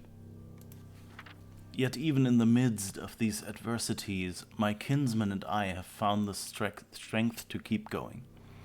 We have tapped into our individual strengths and transformed ourselves into something much stronger. It is a characteristic I have seen in several of my ages, whenever I focused my writing on the inherent energy sources in a world. Long ago, grandmother taught me that no life, no possibility for life in an age, exists without the presence of energy. By tapping into its latent energy sources, an age moves out of stasis. It grows, transforms, and develops. Energy is the underlying fuel that powers all activity. So I guess his grandmother is Anna, the woman whose grave we found on Myst. To put it more simply, energy powers future motion. Yet, as grandmother also liked to remind me, energy in an age takes on diverse forms. Each one has strengths and weaknesses of its own. How many forms will this new age contain? Which type will be its dominant theme? Tomorrow I will link back to Myst, and from there revisit several of my ages. Perhaps in my old worlds I will discover new ideas. 9366. I had almost forgotten how painful it is to revisit Myst. In the 10 years since my sons Cyrus and Akana left me trapped on Kavir Island and burned so many of my books, Catherine and I have rarely linked back. I told myself we were always too busy. First with writing ages like Everone, then with searching the ages of Dunny for survivors. I always said we would spend more time on Myst eventually. The truth is, I've been avoiding the age. Seeing the island in its current condition ignites such anger and grief. I am immediately reminded of the betrayal of my sons, as well as the cruelty and greed with which they plundered my ages. I know I am partly responsible for these acts. I constantly wonder if there was something I could have done to reach out to the boys before. Enough. Nothing can change the tragedies of the past. Like my Dunny kinsman, I must salvage what is best and move on. Perhaps in the process I will find forgiveness and hope. 93:10:17. Once again I am back on Myst Island, having completed a lengthy sojourn through several of my ages. The trip itself was not as inspiring as I'd hoped. The Selenitic age was especially disturbing, but has it not always been so? The very first time I linked to the age, its uninhabited landscape was shaking with tremors. At the time I felt it was because the energy in the ages was unfocused, as if it were at war with itself. Stability finally came, but even after it did, I never truly felt comfortable there. I missed the more natural balance of ages like Channelwood. Perhaps that is the lesson to take home with me. The Dunny, too, have faced much turmoil in their history. Their lives have been unsettled enough. Perhaps I should be striving to offset the energy that already exists within our civilization by providing it with a more stabilized environment in which to grow. An environment in which the natural equilibrium of the world serves as a counterpoint to the upheavals of civilization. The more I consider it, the more I wonder if I should make nature the foundation of this new age. Worlds like Channelwood attain equilibrium quite easily, primarily because of one reason. Nature encourages mutual dependence. As one life withers and dies, it provides nourishment so that another might live. Plants become food for other animals, and the waste products animals cannot absorb become nutrients to sustain the other plants. So long as nothing intrudes to upset this balance, nature can maintain itself indefinitely. An interesting metaphor to set as an example for my people. I think I will confer with Catherine on this subject. Her ages always exhibit symbiosis more dramatically than mine. Perhaps she should help me write this new age. 93-10-24. I'm so tired. I can barely think right now, but I will force myself to stay focused, for I have not written anything in days. The moment I linked back to Dunny, I was besieged with requests for my assistance. Master Taman wanted to consult over which stonecutters were worth salvaging, and did I think the rock in this new age would be difficult to sound? Oma and Exile needed my opinion about a new history they had uncovered. Should they hold off on starting its translation, or would paper supplies be scarce in the new age?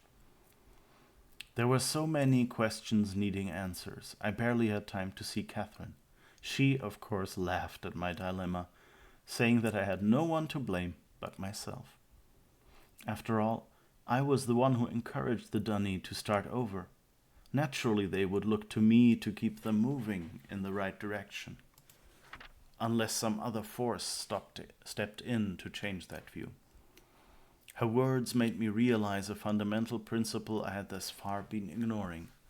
All this time I have been debating whether to make energy or nature the underlying framework for this age.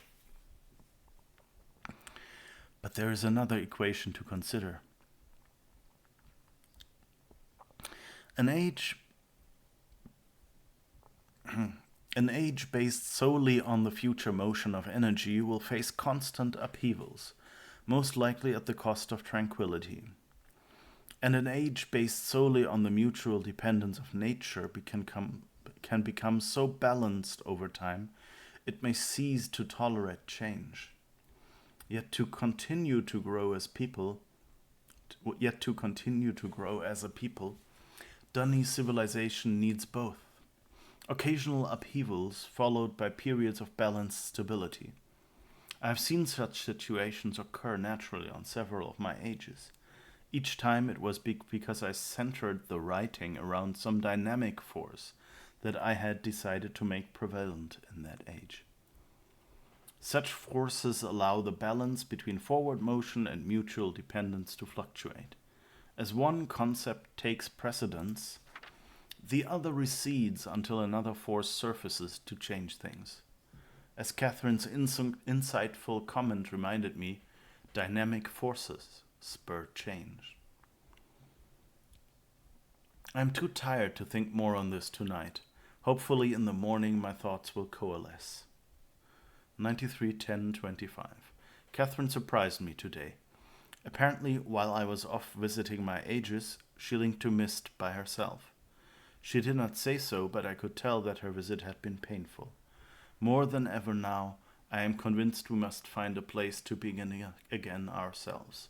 Perhaps when I have written this new age for the Dunny, I will put some thought into where Catherine and I might live. 93-10-28. I cannot believe I did not see it before. All this time I have been struggling to describe the perfect age for the Dunny.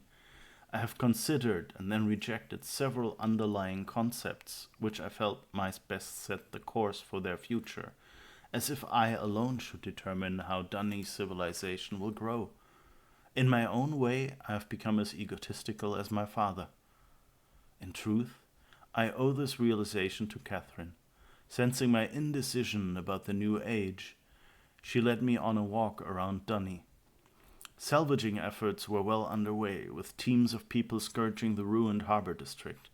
As I watched my Dunny kinsmen deciding which parts of their culture to retain, I realized they do not need me to determine their future. They are quite capable of setting its course by themselves, regardless of what age I write. This realization has opened my eyes to the best way of approaching my task. I no longer need to worry about which underlying concept, energy, nature, or dynamic forces I should make prevalent in the age. Rather, I must strive to include them all. I must write a balance of systems into the descriptive book, enough so that the Dunny people will constantly be challenged to attain their ultimate potential.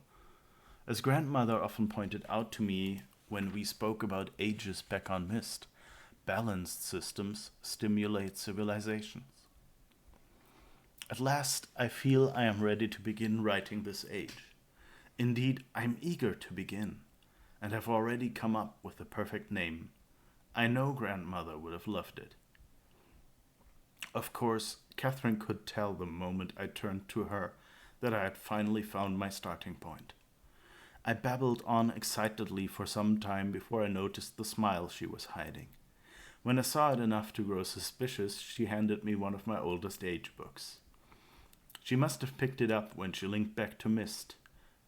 Seeing the name Junanin emblazoned on the book cover, I could only shake my head. The one age I never got around to revisiting was the one that might have helped me the most. How foolish was I to have completely forgotten it. I think after I have finished this work, I should take one final trip, if only to help restore an old fool's memories.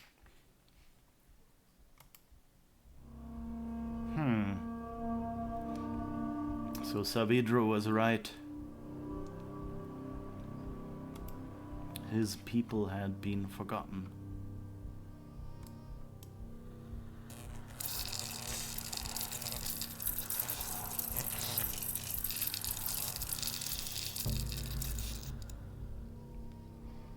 Okay, so blue crystal makes stuff float.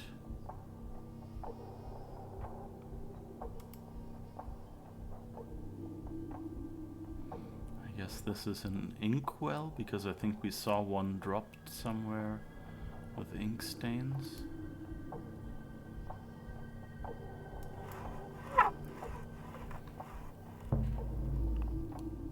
That's another scale.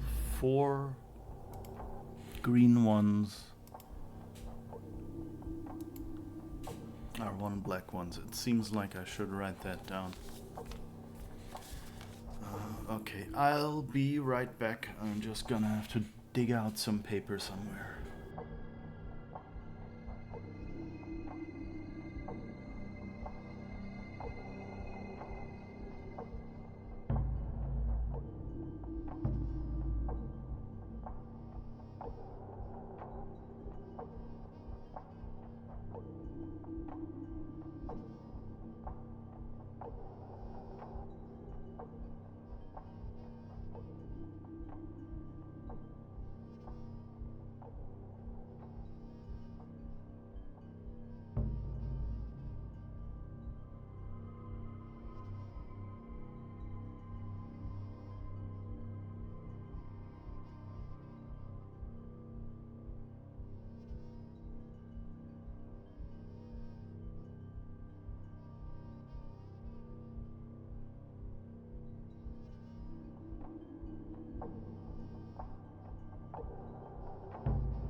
Alright, sorry about that longer delay.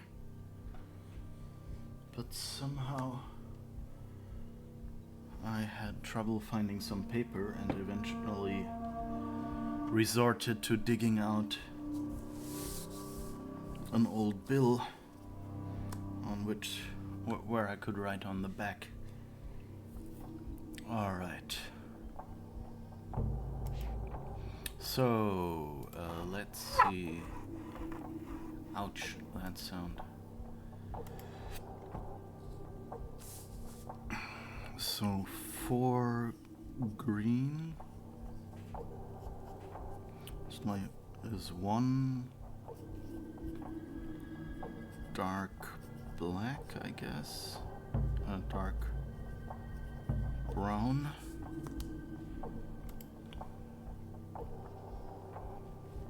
And where was the other one? Here. 1 green equals. Is that 3 brown? No, 1, 2, 3, 4 brown. Or light brown. Maybe to make the difference easier to understand. Oh, what's this? Did we already... Oh yeah, we looked at this and there wasn't anything to interact with. Okay. So that's Tamra, or whatever her name was, I guess.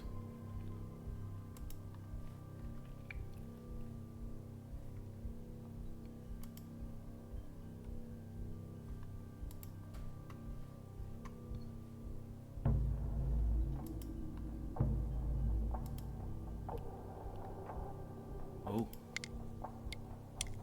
that's a bit macabre.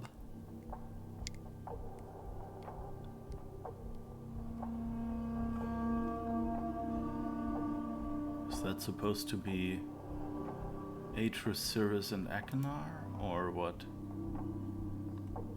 It's kind of 3, but it's not like Yisha seems too small.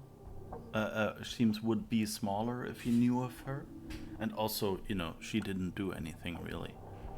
So it seems like his anger would more be directed towards Atrus for forgetting him, and Cirrus and Achenar for probably killing his people. Because that sounds like the kind of things they would do.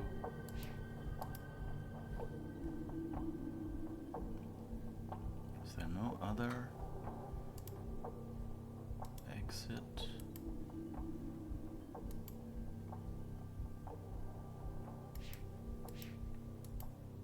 I'm not sure. Oh, we can walk behind this. Oh. There's a switch.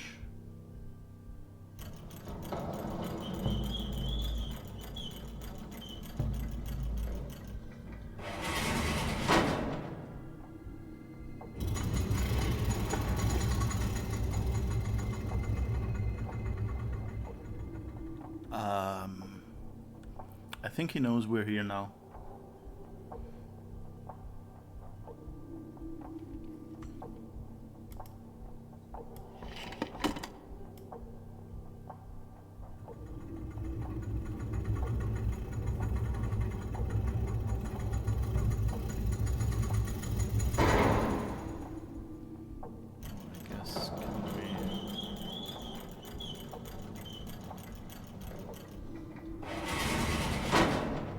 I don't know what that cage rotating thing is supposed to do. Like, it doesn't look like a safety feature.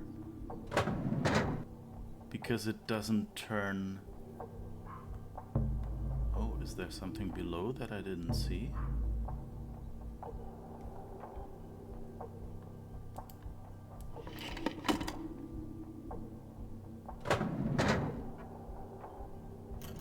Yeah, like that the door locks. That's a safety feature for an elevator. But that this cage snaps back open seems odd.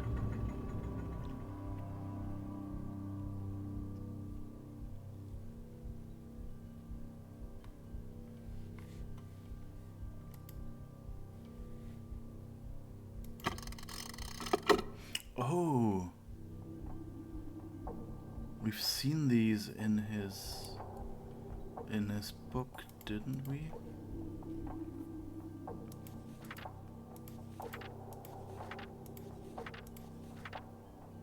Here.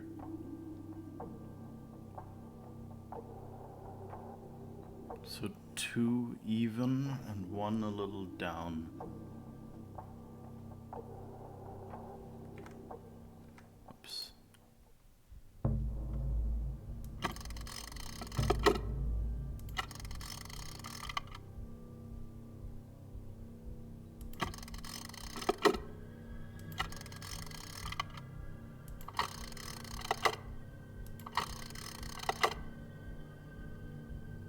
I think this might be it. When they chose the pronunciation for Dunny, did they know that Dunny means toilet in Australian English? Good question. I don't know.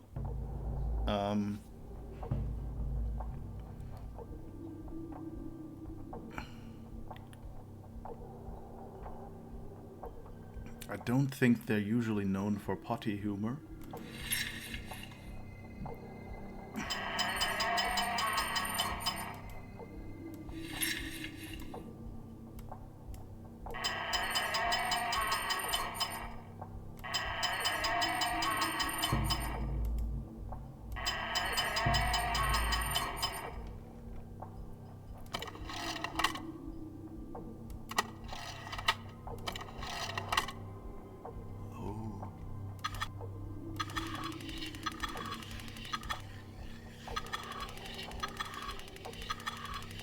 Interesting, there's one gap.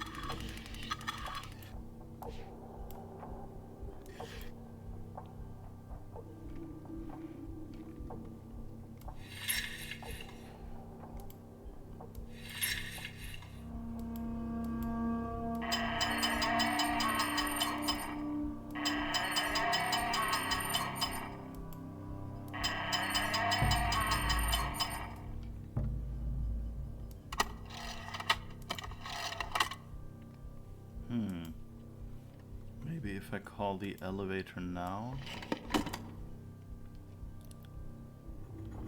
it will go downstairs or something.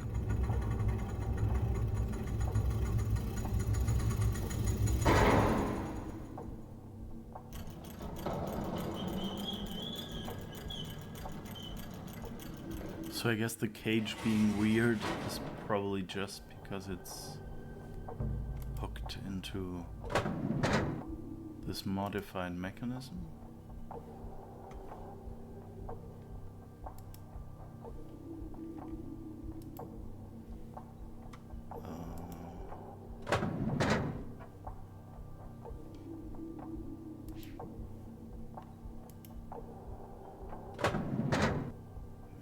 Nope.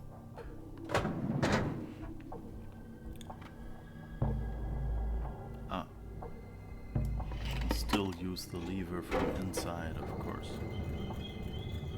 Oh, now it rotates along. Oh, that's probably what I changed with the mechanism at the bottom.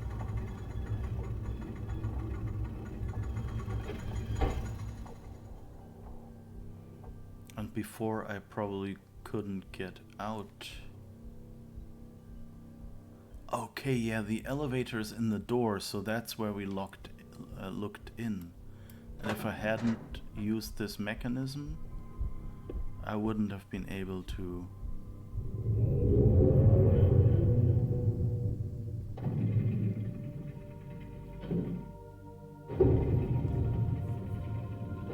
go into the room where he is, but he's now locked it all up.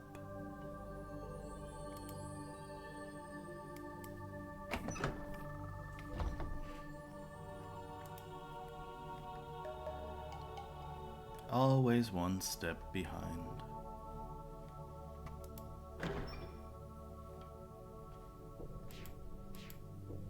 Okay. All of these are locked. Oh. Cirrus and Achenar. The walls run red with steam and strangling branches. I see their bloated faces laughing at everything. I remember how they lied. I remember what they did. They brought me here to die. I followed them. The lettuce roots were black from too much overgrowth. Puffer spores floated up in the hot steam and burst. No one was there to guide the spores to the branches. No one was waiting to perform the ritual weaves. The fighting had torn my people apart. They didn't care. They didn't care. They wanted Narayan to die. I have done it. I have used his swirling linking book to follow him. Okay, and that's the regular book. So those were some missing... that was a missing page.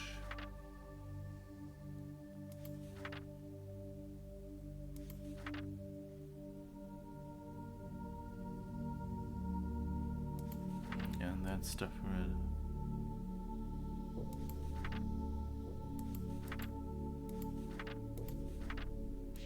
Okay.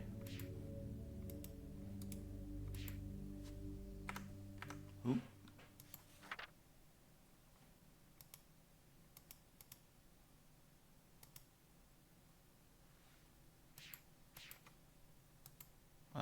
Here I can get out. Okay.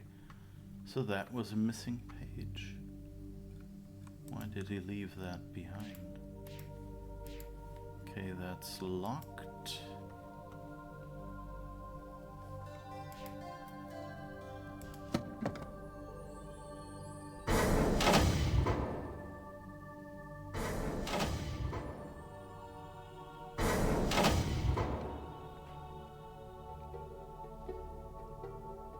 My sons, I promise to teach you the secrets of my ages.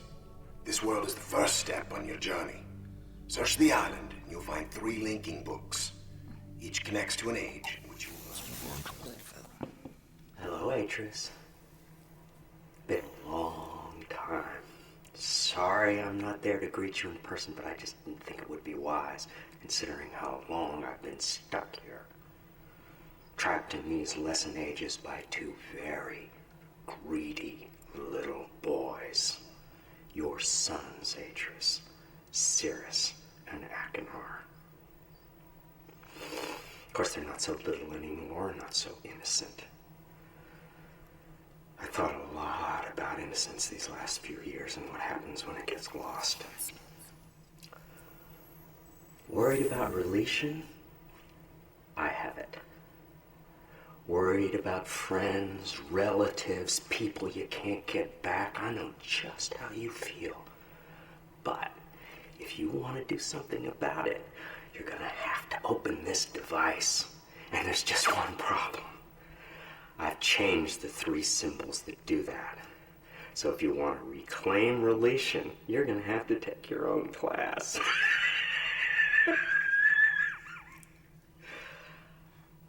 Find the 3 symbols, Atrus. And don't keep me waiting forever.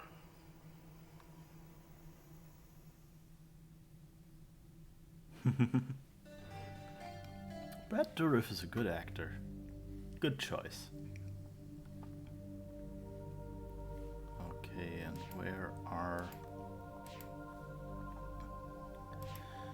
where do I actually apply the symbols? Ah. Oh. Ah, those are the symbols we saw on the towers.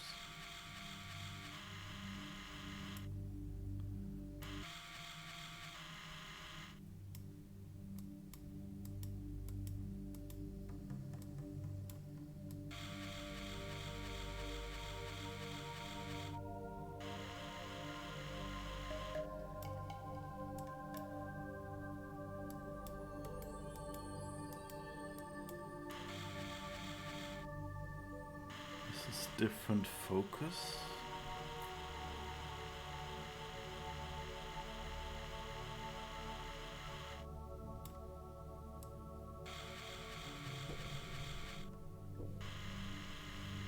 But we can't move it. That's a bit problematic.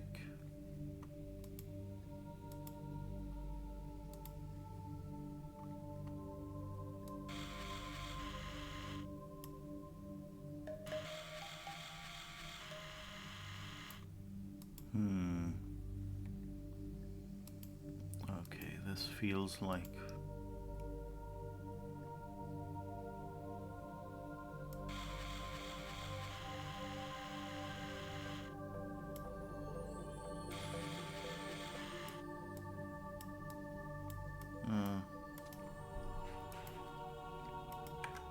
Oops, maybe... Well, let's save. We've made some progress again.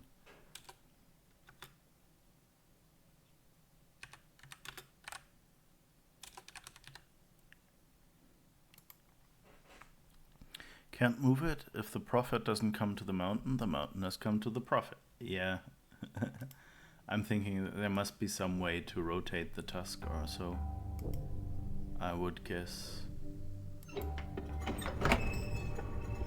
Okay, that opens...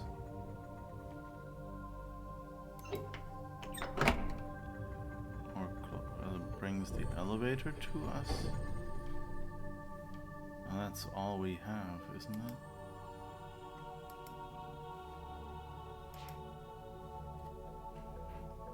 Yeah, so we have to find a way.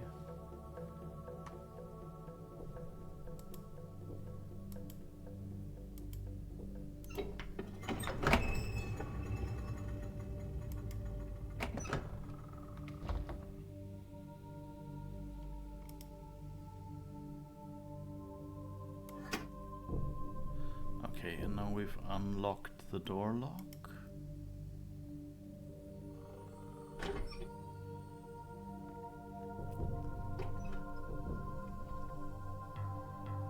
So that should let us walk in or out there as we want.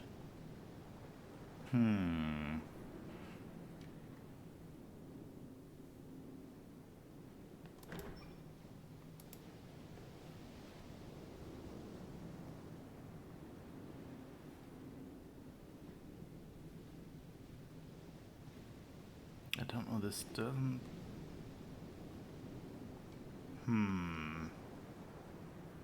This doesn't really look rotatable.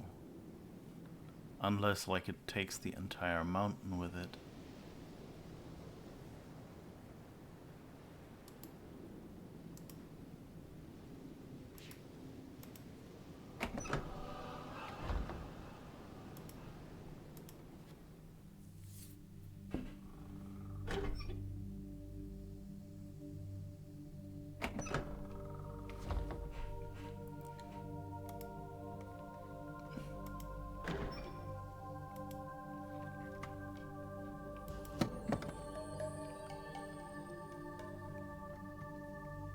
My sons, I promise to teach you the secrets of my ages. This world is the first step on your journey. Okay, that's just the same. Can we... Yeah, I can escape out of it. Good. Thank you.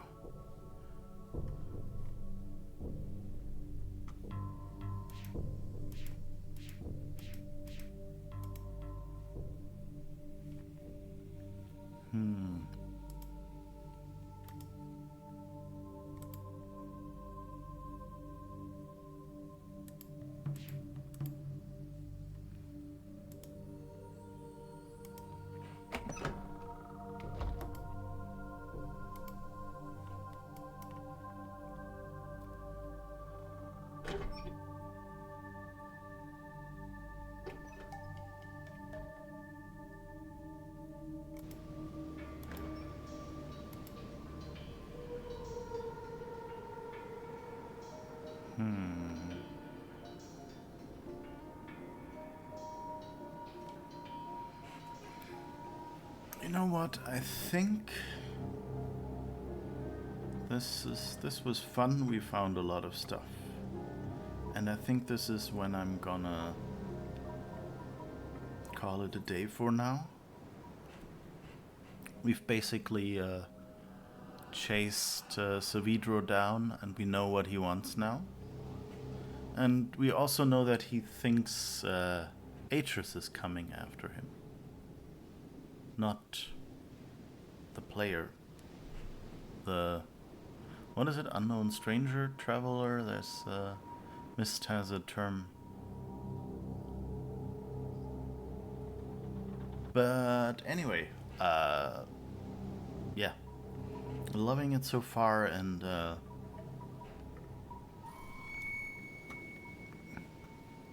yeah, and I think this is a good point at which to call it a break and then look around some more next time. I hope you had fun. I certainly did. And let's push this button. And yeah, that still says Moon down. You can tell it was a quick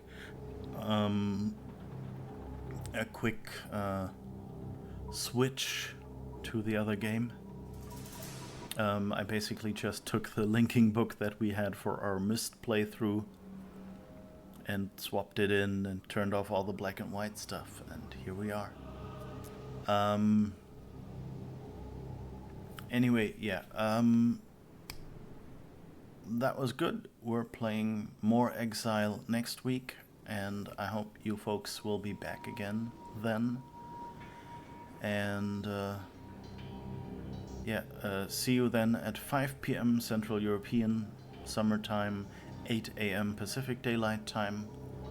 And have a good week, and I hope all goes well. Bye-bye.